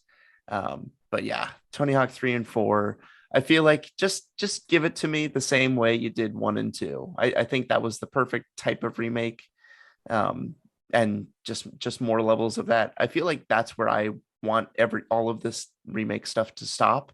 I don't really care about Underground or Tony Hawk Ride, obviously, like any of those. You don't want American Wasteland, though. No. I didn't even touch those games. It just didn't. They had gone off the rails in a major way. So, and I feel like a lot of people 3 is one of those top games of all time for some people. So I feel like there's definitely more to mine here. I don't know if we're ever going to get this. I feel like it's coming. Well, so maybe, the remake of 1 and 2 was successful, but now this is going to be in Microsoft's hands. So it's hard to know what they're going to do. I mean, maybe it just pushes it more forward, but everything is kind of up in the air at this point with these Activision properties. Man, getting 3 and 4 on Game Pass day one. Oh yeah, pretty cool. Can you imagine? That'd be pretty cool. That's gonna be good. Yeah, I do feel like this is coming though. I feel like your wish might be fulfilled here. Yeah. We reckon we'll end up with like a Resi thing where they're just going to work their way through all of the old ones and just remake. Everything in one go. Yeah, play the Resident Evil 3 remake if you haven't. Not you, anybody who will listen. I can vouch for that. It's a very, very good remake. It's very good. Someone who shares my opinion. I just haven't played it. Seems like it'd be a good Steam Deck I almost bought it for you. I know I gave it as one of your options for playing because you lost the bet. Right. But you did not jump on it. So we're on number 2 too. We're on number 2. All right. So I did 3 and 4 for my number 2. So That's yes, right, go ahead. My number 2 is Eternal Darkness, Sanity's Requiem. Nice. There's a number of reasons why. I think this game it was groundbreaking for survival horror. You had mentioned Metal Gear Solid earlier, Ben. And this did some similar fourth wall breaking things, way ahead of its time in that regard. I mean, it would make it look like your console shut off and you get a blue screen like your TV inputs used to have, right? The volume would change. It was like insane. You'd enter a new room and your character would be walking without a head because there was an insanity meter. So you were playing as human characters, and the more that your character experienced that they couldn't quite wrap their head around, your insanity meter would go up. Obviously, it had a health meter as well and things like that. And once that insanity meter went up, some crazy stuff would happen in the environment or to your character, and none of it was really occurring, but you'd perceive it that way. And it was just, really, really cool. And there's so much potential now to do things there's like so that. much. I'm just like going through in my mind all the things they could mess with you. Like you could have sounds coming out of the controller. You can make it seem like you hooked up with somebody on like an online person, and have someone like a voice actor come in like, hey, like, what are you doing? Why are you playing this game? Kind of thing, right? Like there's just some really interesting things they could do with it. Just say your batteries are low on your controller and have people freak out about it. Yeah. And this game was more like psychological horror than spooky. It did get spooky at times, but they could really do a good job of improving that. It went to some really great environments and locations. The scope of the game basically focuses on 4 locations: a mansion in Rhode Island, a temple in Cambodia, a cathedral in France, and an unnamed underground temple in the Persian desert. And it has like the Tower of Babel in this underground temple and stuff. It's really cool. Spans from 26 BC to 2000 AD, really huge time range there. I mean, it is a large scope to the story, but the environments were so varied and so cool. And to see that with current gen graphics would just be really super mind blowing. And they can make it spookier, I think. Some of the character designs, sure, they could find if you consider them scary for the time, absolutely. But it was more about the tension that paranoia and insanity meter brought to it. But you can make every ounce of this unsettling if you improved character designs, improved lighting, things like the environments. And the story was great. I don't think they have to make many tweaks to that. But I would just love to see a remake of this game. It's probably never going to happen. So I was looking it up, sorry, while you was talking, because I'm not familiar with this game. It was directed and written by Dennis Dyack, who did Legacy of Kain. How crazy. And essentially it was cancelled by Nintendo. A follow-up was cancelled by Nintendo, and Silicon Knights went bankrupt and disbanded. Dennis Dyack then attempted to make a spiritual successor to the game, but he tried twice on Kickstarter, and both times the campaign failed. Oh no! Being put on it was put on a definite hold, and apparently it's regarded as one of the greatest games of all time. I was just looking through the plot is like there's 9 paragraphs of plot on this Wikipedia page. It's hefty. I mean, yeah, it spans thousands and thousands of years, right? But it seems right on my alley. Oh, it's and it's so like good. A GameCube game. Yes. If you haven't played this, I would.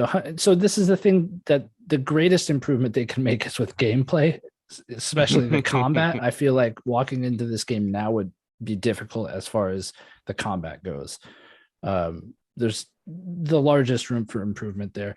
Yeah, Silicon Knights was interesting. They were working on a sequel, and then it kept getting pushed back. And then eventually, well, first I think they announced another title, and people were really looking forward to their next game after this.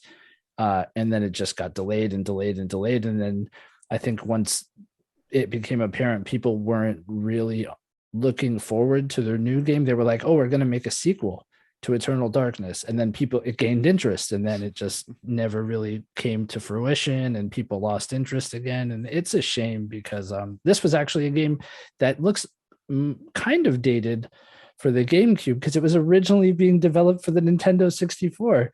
So delays were a problem even for this title. But man, I'm glad it came out at all. But man, a remake of it would be. Go on, yeah. No, it would be astounding. I was just looking for. I keep interrupting you guys. I'm You're sorry. I'm perfectly fine. I'm amazed. I appreciate this kind of stuff. conversation. Yeah, I appreciate we interrupt all the time. I think that is how conversation works. So there's a screenshot here on the Wikipedia of one of the traps that you were talking about, like the Insanity trap. And it's like a prompt is like delete all saved games. Are you sure you want to delete all of your saved games? And it would do it. God. It would act like that was happening. Yep. And you'd be left with a blank screen.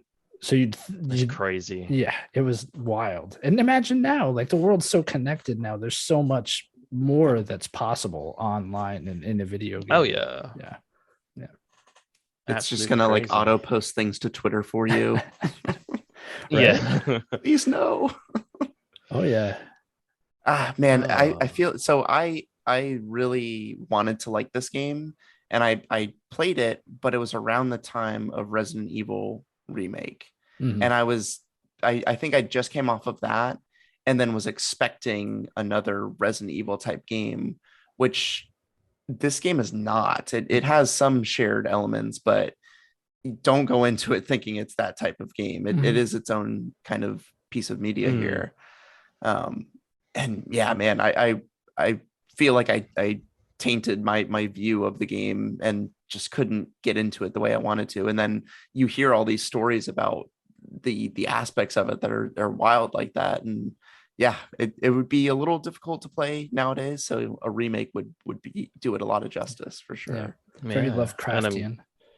Yeah, like you said, with the technology advances as well, it'd be really interesting what they could do. Yeah. That'd be absolutely crazy. Yeah. Oh, well, I mean, does that bring us around to my number one? It is the number one. Oh, okay. Completely different to my previous entries.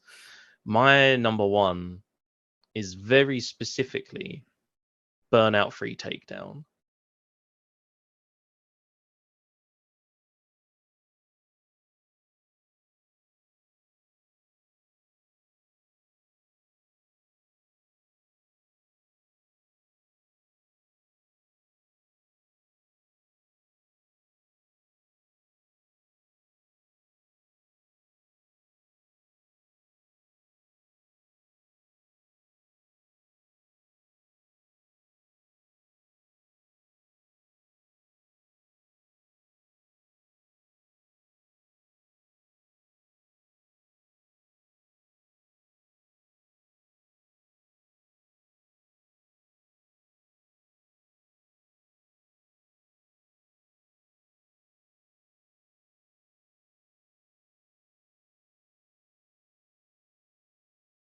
Wow. Okay. I absolutely loved this game. I'm a big fan of racing games, and I tend to lean more towards simulation than anything.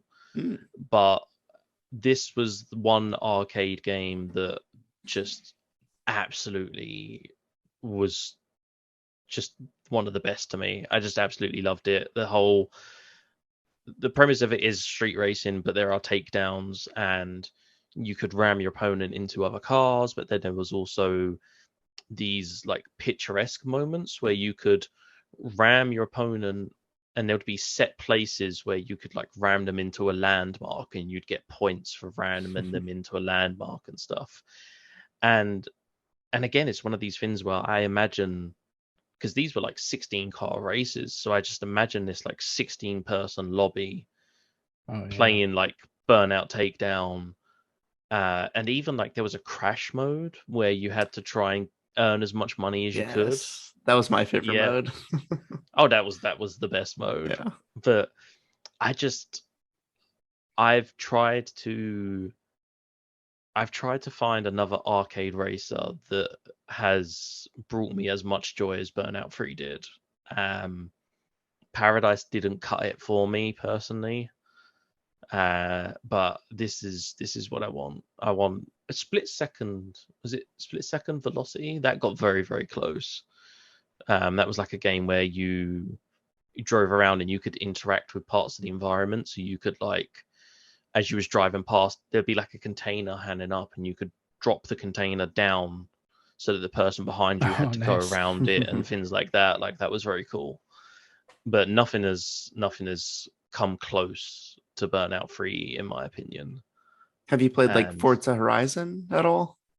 Yeah, so I played Horizon, a bit of 4, and I have 5 installed. I need to jump back into it. I think I want the destruction side of Takedown. Sure. I think that's what I want. Like the arcade side of Horizon is great, and you know, Horizon feels, specifically Horizon 5 feels like what I thought Burnout Paradise would be. And I'm enjoying what I did play of it, but I want that destruction. Yeah, sure. So was 3 was not an open world either. Like it was. No, it was not. No, it was like set courses and stuff. And I think there's value to that. Like I think there's a lot of value to that. Yeah. Yeah, I mean, this is kind of the point I'm getting to, where it's like not everything has to be open world. Like there are some times that you can do like a set environment, and I feel like an arcade racer is one of those times. Yeah, I feel like it's the reason I didn't keep playing Horizon 5 rather, Forza Horizon 5, because it was like, man, I don't want to drive for 15 minutes finding the next race. Right. Yeah, exactly. There was plenty to do in between those races, but it was like, okay, you know, can I just go right into the next race and have more of the fun that I'm enjoying? And I loved those Burnout games, how you would earn the turbo by doing more stunts and doing, you know, like the driving into oncoming and near misses and things. Yeah. No, this would be a good one. Yeah, I want that 16 player online lobby of destruction. Like I'm just choosing chaos. Like, no, it's like it's a similar, you know, feeling that I get when I win a Mario Kart championship. Oh my gosh. No, I'm kidding. You didn't see any other racers in that race, is the thing. I'm kidding. But like it's when you do it to someone else and you get to, you know, if you're playing with friends, you get to hear the reaction, right? And yeah, it's something special to come out on top when you know you're playing against real people and not AI. Yeah, definitely. Yeah. And I'm just kidding about Mario Kart. I only mentioned it because Ben brought it up earlier. You inflicted a lot of chaos on me in that. I would just see you whiz by and would just blow up. I don't even know what you threw at me. I would just get hit by something. You were just a number. You were just another racer. Number 10. All right. Well, my number 1, Ryan gonna be like, yep, that seems correct. Super Mario RPG. No, I wouldn't dare. This is one that I wanted the moment I beat it and the moment any new system came out, I have always wanted this game. And there have been people who have made game, or like they have taken it and made it, and then Nintendo takes it down. And that game is Chrono Trigger.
I would die if they remade Chrono Trigger in any way. If they kept it the same, I would probably just die. I would hear it gets announced and then just keel over.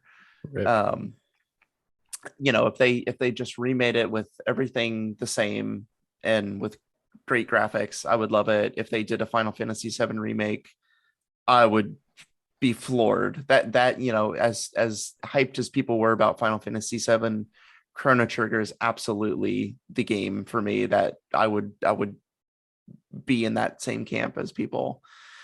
But man, this game is just so special to me, and I can play it, you know, tomorrow and still have a great time with it. So it doesn't need it, but it's still a game that I could absolutely see shining with a fresh kind of paint on it. Which the same question though, would you do the voice acting? Would you add anything to it? I would say this is a game for voice acting for sure. I would much prefer voice acting in my Chrono Trigger.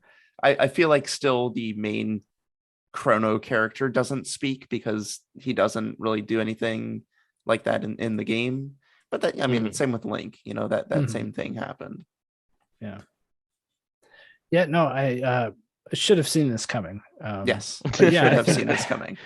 I think it fits with the Final Fantasy VI, and I agree. This is another one. I did think about this, and I'm surprised I didn't think enough that it would be on your list and number one.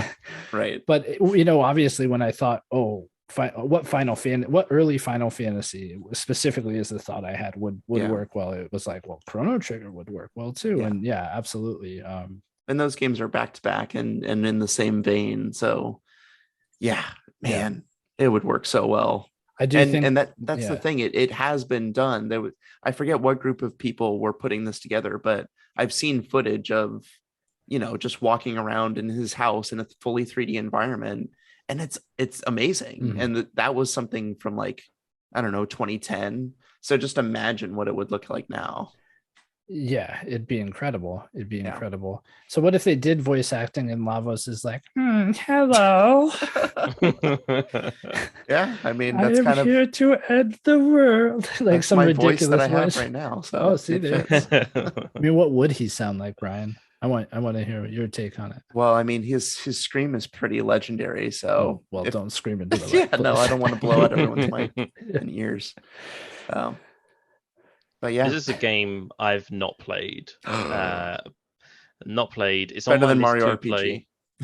Oh, okay. Well, immediately I'm more interested.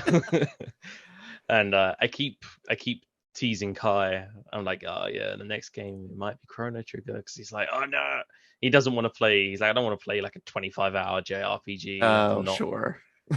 And I think like the time mechanic is what throws him off as well. But it is on my list to play, and I'd definitely be more likely to play it if they remade it. Yeah, absolutely. They just did some improvements to all the versions that are out there, like for Android, iOS, and Steam. They added some improvements to bring it back up to, what modern phones are, at least. And I forget what they did with the Steam stuff, but there are some improvements there as well. So there's some great ways to play it right now. Yeah. So are we at the end of the list here, right? This is it. Mm-hmm. I have to say that I would play almost every game that we talked about today if they genuinely. Yeah. So it's a good thing these all aren't releasing within like a week or two of each other. Right. February 2023. Exactly. Right. Yeah. That's like every year now the game of the year will come out in February, right? Yeah. So with all that being said, my number one, it should come as no surprise to anybody. My number one is Weapon Lord. I was thinking that might be your pick. Did you really? Yes. Wow. Am I that predictable? It is Weapon Lord. Of course it's Weapon Lord. So initially, I should have stated earlier that my list is in no particular order as far as like want. But this was supposed to be the big reveal. There it goes. Initially, I was going to do this as a joke pick, as like my honorable mention, but I thought about it. And like in all seriousness, I don't think there are a lot of weapons-based fighters, not big, well-done weapons-based fighters anymore. And this would be really cool. This medieval fantasy fighting game, really good graphics. They could do so much to improve the controls. Keep in mind, this was a game I got because I wanted to play it based off of how it looked. So keep the characters and all that, just update it for 2022, make it online, make it playable would be nice. That box art sure is something. Right? Oh, Lord. Beefy dudes. This is not just a joke pick. I always enjoy the Soul Calibur games, which are weapon-based fighters. I always think there's more potential for fighting games that involve weapons than hand-to-hand combat, especially when it comes to animations and fighting styles and things like that. Weapon variety could play into it. I think you could have a story. I think people are really in a place where they enjoy medieval fantasy, and you could really dive into the lore and build around it, and go beyond like the one paragraph you get in the beginning of the game and get into each character's backstory. I'm thinking like, which was another one that I almost picked, was Twisted Metal Black, right? You really got a feel for who the characters were that you had been playing with in that game and in prior ones, and a feel for the big bad himself, right? Calypso. And it could do something similar where these characters have backstories, they have motivations, and I even like what Twisted Metal Black did when you beat the game. It was like a monkey's paw almost, right? Like, yeah, you got your wish, but it was always worse than you thought it would be. It never really worked out. And I think it could be cool like that, like have a little bit of a darker tone to it, where even if you're the victor, you lose in a way. And get Simon Bisley back to do that art, dude. For sure, get Simon Bisley back to do that art. I feel like you want to say something. Brian, you're muted if you want to say something. I am looking at a level of this game where you are fighting on a giant demon's pectoral muscles, and they are gigantic. They are like double D's, and it's insane. Devada versus Zorak. Sounds good to me. Nothing that you said was bad there. Exactly. Can you imagine that in Unreal 5? I mean, they're jiggling in this like SNES video. So yeah. I'm big on the Soul Calibur. I like I like Soul Calibur 6 took over my life for a long time, just because I wanted to play that game non-stop. And I definitely think you could do something with this, especially in terms of what you said, like in terms of like the animations and things like that. That's where it would get interesting. Yeah, it did some unique things for the time. The character designs were really cool. But you're a fan of Soul Calibur. Can you think of another major weapons based fighter, like off the top of your head? I can't really think of one. The only one that comes to mind that may count is Blazblue. Okay. Yeah. But I wouldn't say Blazblue's major if you're into fighting games. Yeah. But like a normal sort of gamer who doesn't play fighting games isn't really gonna know Blazblue. Yeah. Well, I think something like this would have a different feel to it than that as well. Definitely. Yeah. I mean, that's like over the top anime stuff. Yeah. So would you go like gore if you're doing like a medieval thing? Like, are you gonna have like a bit of blood and stuff? Yeah. I mean, I think more fighting games need, and I'm not like thirsting for gore. I don't think it like draws all that Mortal Kombat. Right. Yeah. But Mortal Kombat, it's really the only one left that has gore in it, right? Yeah. I mean, especially if it's weapons based. I think so. Yeah. If people are getting cut with weapons, they should probably show some damage. I mean, I'm a Cervantes main. He has like a sword and a gun, and there is no blood at all. So yeah, it's weird, isn't it? But yeah, Weapon Lord. There you go. I did it. Hey, I'm into that. It's number one again.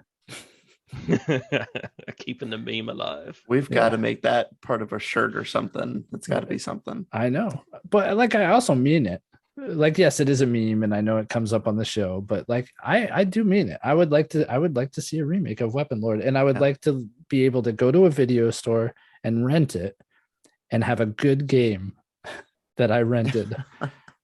None of those things are possible. No, it's unfortunately not. No. Yeah. All right. Well, that's our list. Good job, everybody. We did it. Yeah. We did it. So without further ado, we're going to go ahead and debrief.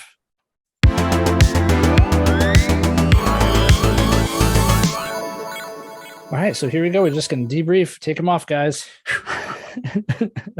Make like Boyle's mum. It's a Brooklyn reference for anyone who watches Brooklyn Nine-Nine. I've never seen that show, but I feel like I would really like it.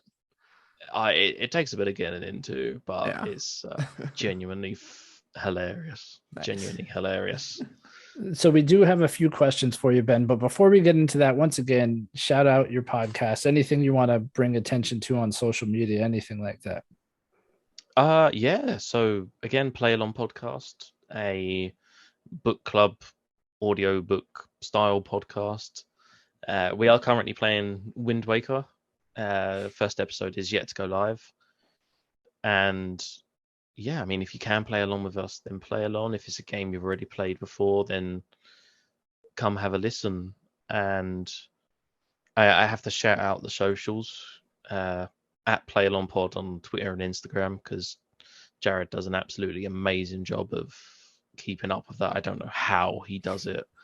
I know the feeling how he does it, because Ryan takes care of everything. I just see how active he is, and I'm like, yeah, okay, that I'm so happy. I can't do that though.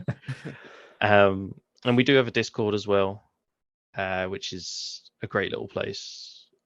Lots of good chats. It is. You could chat with me on there. Yeah, Ryan's there we go. Ryan's in there. Keith isn't in there. Oh, bastard. So. Yeah, what's he doing? Come on, Keith, join the Discord, man. No, but there's lots of people in there, and it's a nice little place to sort of chat with some, not just other podcasters, but other people about this thing that we love so much. Yeah. And yeah. I'll put all the links in the show notes as well. And I would say definitely tune in. I think I started listening to you guys at Plague Tale Innocence was the game you were doing.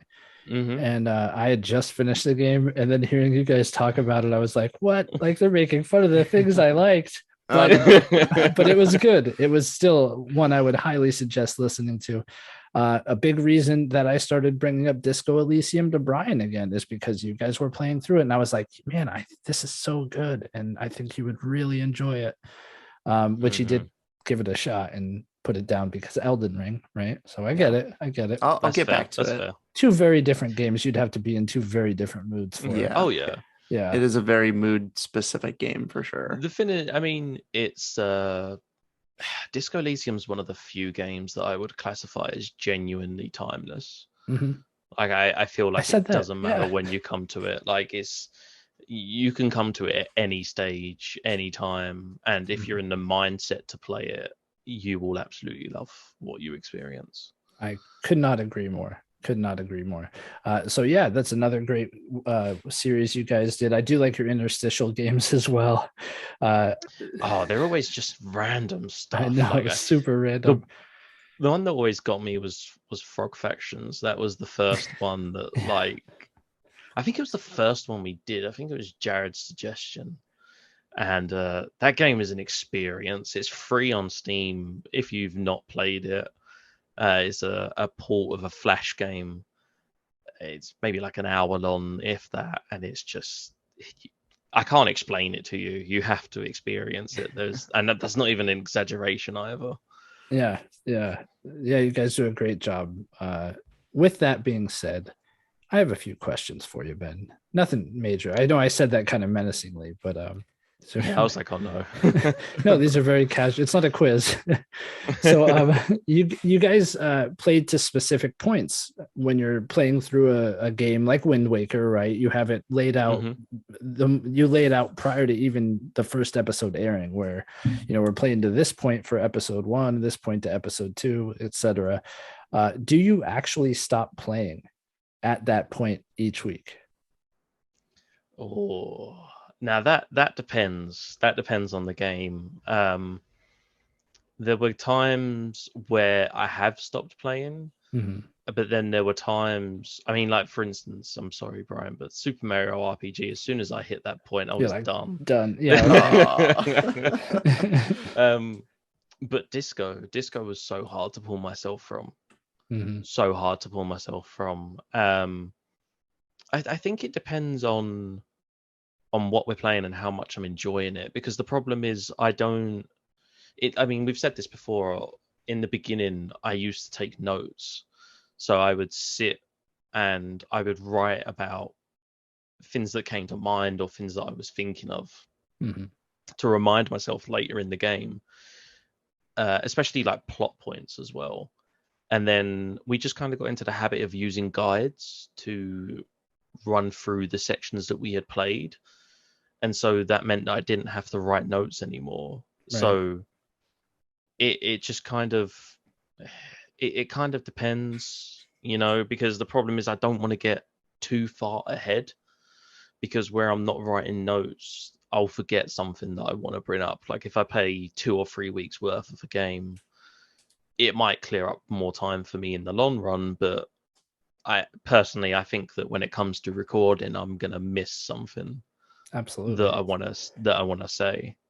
Yeah, I would have the same fear. My follow-up question was, if you do stop, is it difficult to stop for a game you're enjoying? But I guess you already answered that. Yeah, no, yeah. Like Disco was really hard, man. Really hard. I can imagine. That was the one I was thinking of, actually. And then I guess Disco was Kai's recommendation, right? So correct, I'm going to go out on a limb and say that's probably the favorite game you've played for your show that wasn't one of your own, right?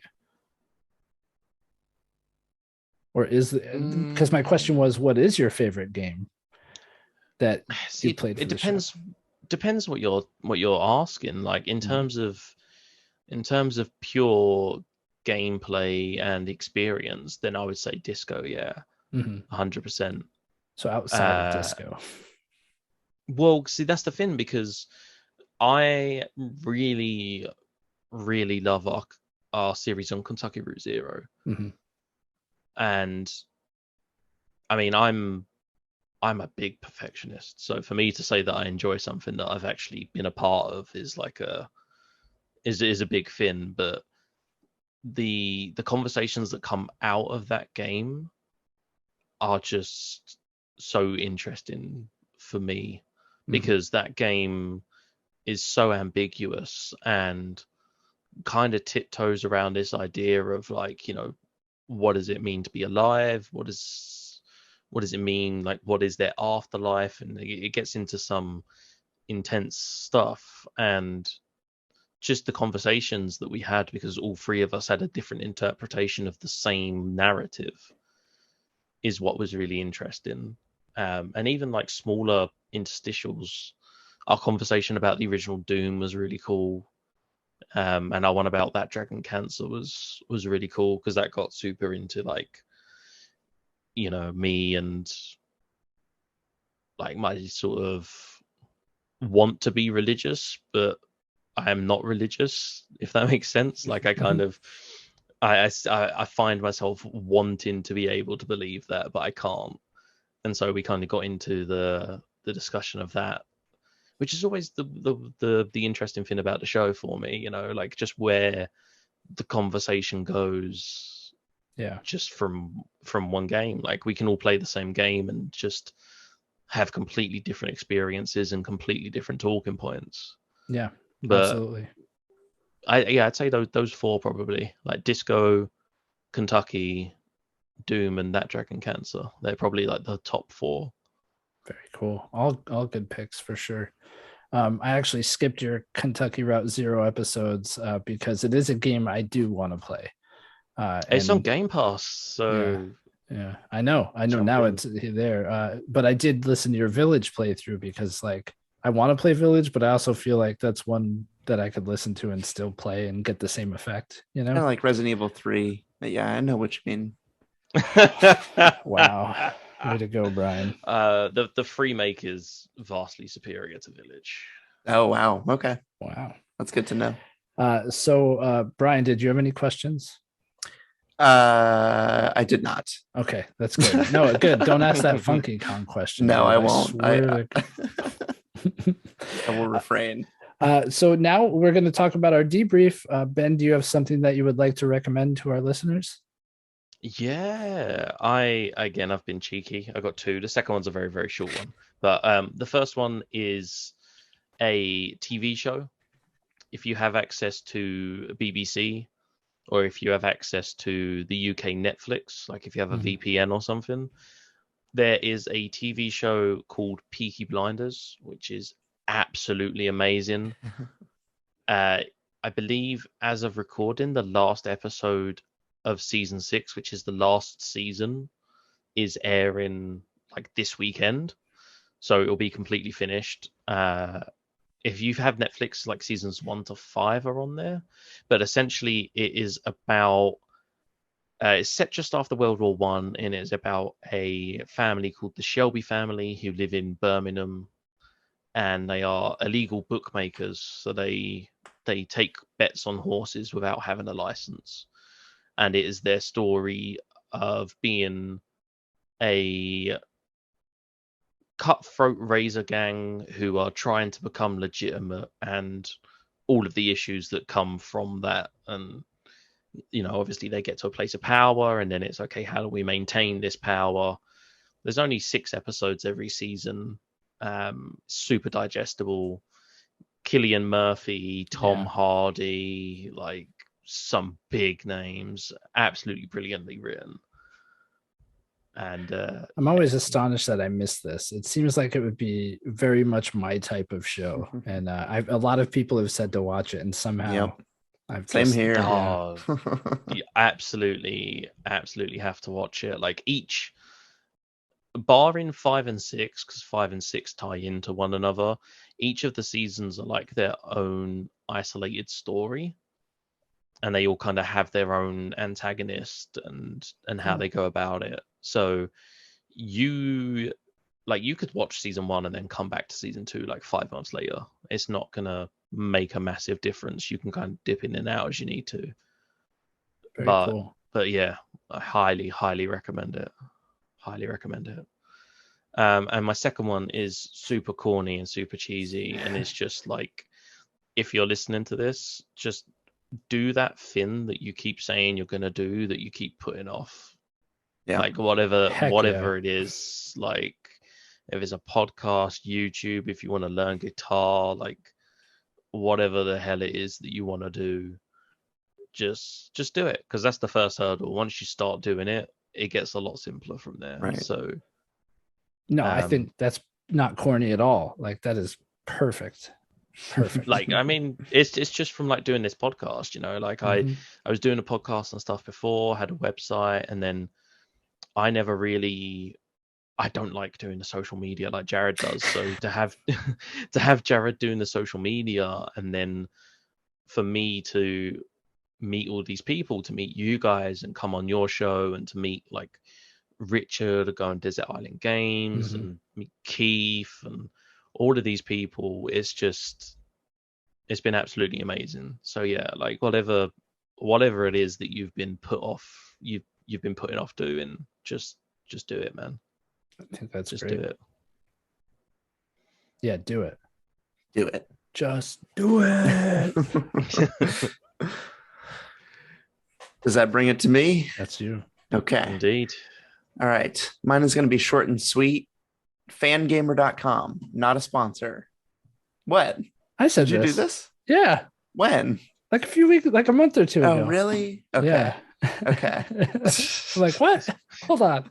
Well, they're having a sale. You can do it. You can do it. It's fine. They're having this big sale where like there's like 37 to 83% off of like a lot of stuff. And a lot of Banjo-Kazooie stuff and a lot of Perfect Dark stuff. So yeah, no, right up my alley. Yeah, you should do it. No, it's not like you're stealing from me. Maybe no, not at all. But yeah, I've gotten a lot of good things from there before. But yeah, it's a great website. A lot of vinyls too. I don't have any sort of record player, but they have the Metal Gear 2 vinyl for $35. You found something. Oh my god. I have a vinyl player, so this is very tempting. Yeah, Hollow Knight. They have a lot of good games on there. It's crazy. Yeah, they do. Sorry, Ryan. No. Please, they have a lot of. It's very the good sale. stuff. That's really what my debrief is. Yeah. So I think it's a great debrief. Go check out that sale. A thing I've been on the fence about is Displate. They're having a big sale at the moment too, and like I'm so close to jumping on it, but I just haven't. So I can't recommend it. Displate. They're the metal like artwork that you. Yeah, they make like metal posters. Yeah, very like pop culture, gaming related, anime things like that. And I'm so close to pulling the trigger on them, but I don't know if I will. So that being said, my debrief is to be kind to the people around you. No, I mean seriously. I know you were. Genuinely. This is why, like Ben. I was like, no, yours isn't corny because I have the real corny one. So, like, I think sometimes we get so caught up in the day to day, right, in the routine of it all. I don't know your routine, but mine is: I get up, I get my son's lunch ready, I take him and my wife to school and work, and I go to work and I do my 8 hours there. I go home and it's like just thinking about the next day and what I have to do to prepare for it. And it's so easy to get caught in that mindset. And it's not a conscious thought to always take a step back and enjoy the moments. You don't have to be where you think you have to be when you have to be there. You know, take your time, enjoy the people who are with you, enjoy their company, and show them that you appreciate them. And I think you'll find that it makes things a little easier, makes your day a little easier, makes life a little easier. Things stop becoming such a big deal, and you just kind of go with the flow at that point. And that's my debrief. Super corny. And it has a knock-on effect though, man. Like, you pay genuine attention to people, they become happier, and then they genuinely pay attention to other people, and it's just a constant circle of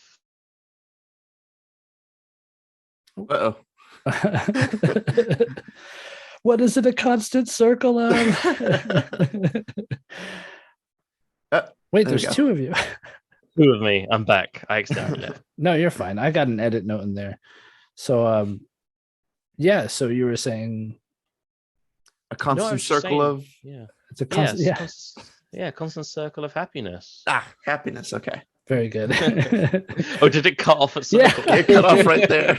You're like a constant circle of it. It was like, what is it? We'll never know. I'm keeping all this in. Look at Brian's getting frozen too. I think that's Zoom's way of telling us we're going too late. Yeah. I keep getting caught. Yeah. Anything else you want to say before we go, Ben? No, just thank you for having me on. It's been absolutely awesome, and I've genuinely been looking forward to it. I want to say sincerely thank you for joining us. I know it is you're our first international guest, and I don't know why I waited till now to say that, but I know it is very, very late for you, so I will not keep you any longer, but I do appreciate you doing this, and seriously, it means a lot that you were willing to do it to be on our show. Hey, look, man, if I'm going to be up till 4 a.m., this is what I want to be doing, man, so... Well, very cool. We're happy that you made it. Yeah, we really appreciate you being on for sure. Thank you so much. Yeah, absolutely. And once again, Playalong Pod, they will be in the show notes. Give them a listen, give them a follow on social. Great podcast. Definitely highly recommend it. Without further ado, guys, hope you have a great week. And we do have a show next every week. Every time. Oh God, every time I do this. But next week we will be looking at our top 10 villains, and we will have guest in tow. I'm reading here, right? Yeah, we will. So yeah, it's gonna be it's not going to be a top 10 then. I misspoke. Right. It's going to be a top 5. But yes, Eric from Unlockables is going to be joining us for that one, so that'll be fun. Yeah, for sure. He's a good dude. Yeah, he is. He is a very good dude. All right, so now, without further ado, we will let Ben go to sleep. We hope you guys have a great week. Bye. See ya. Bye, everyone.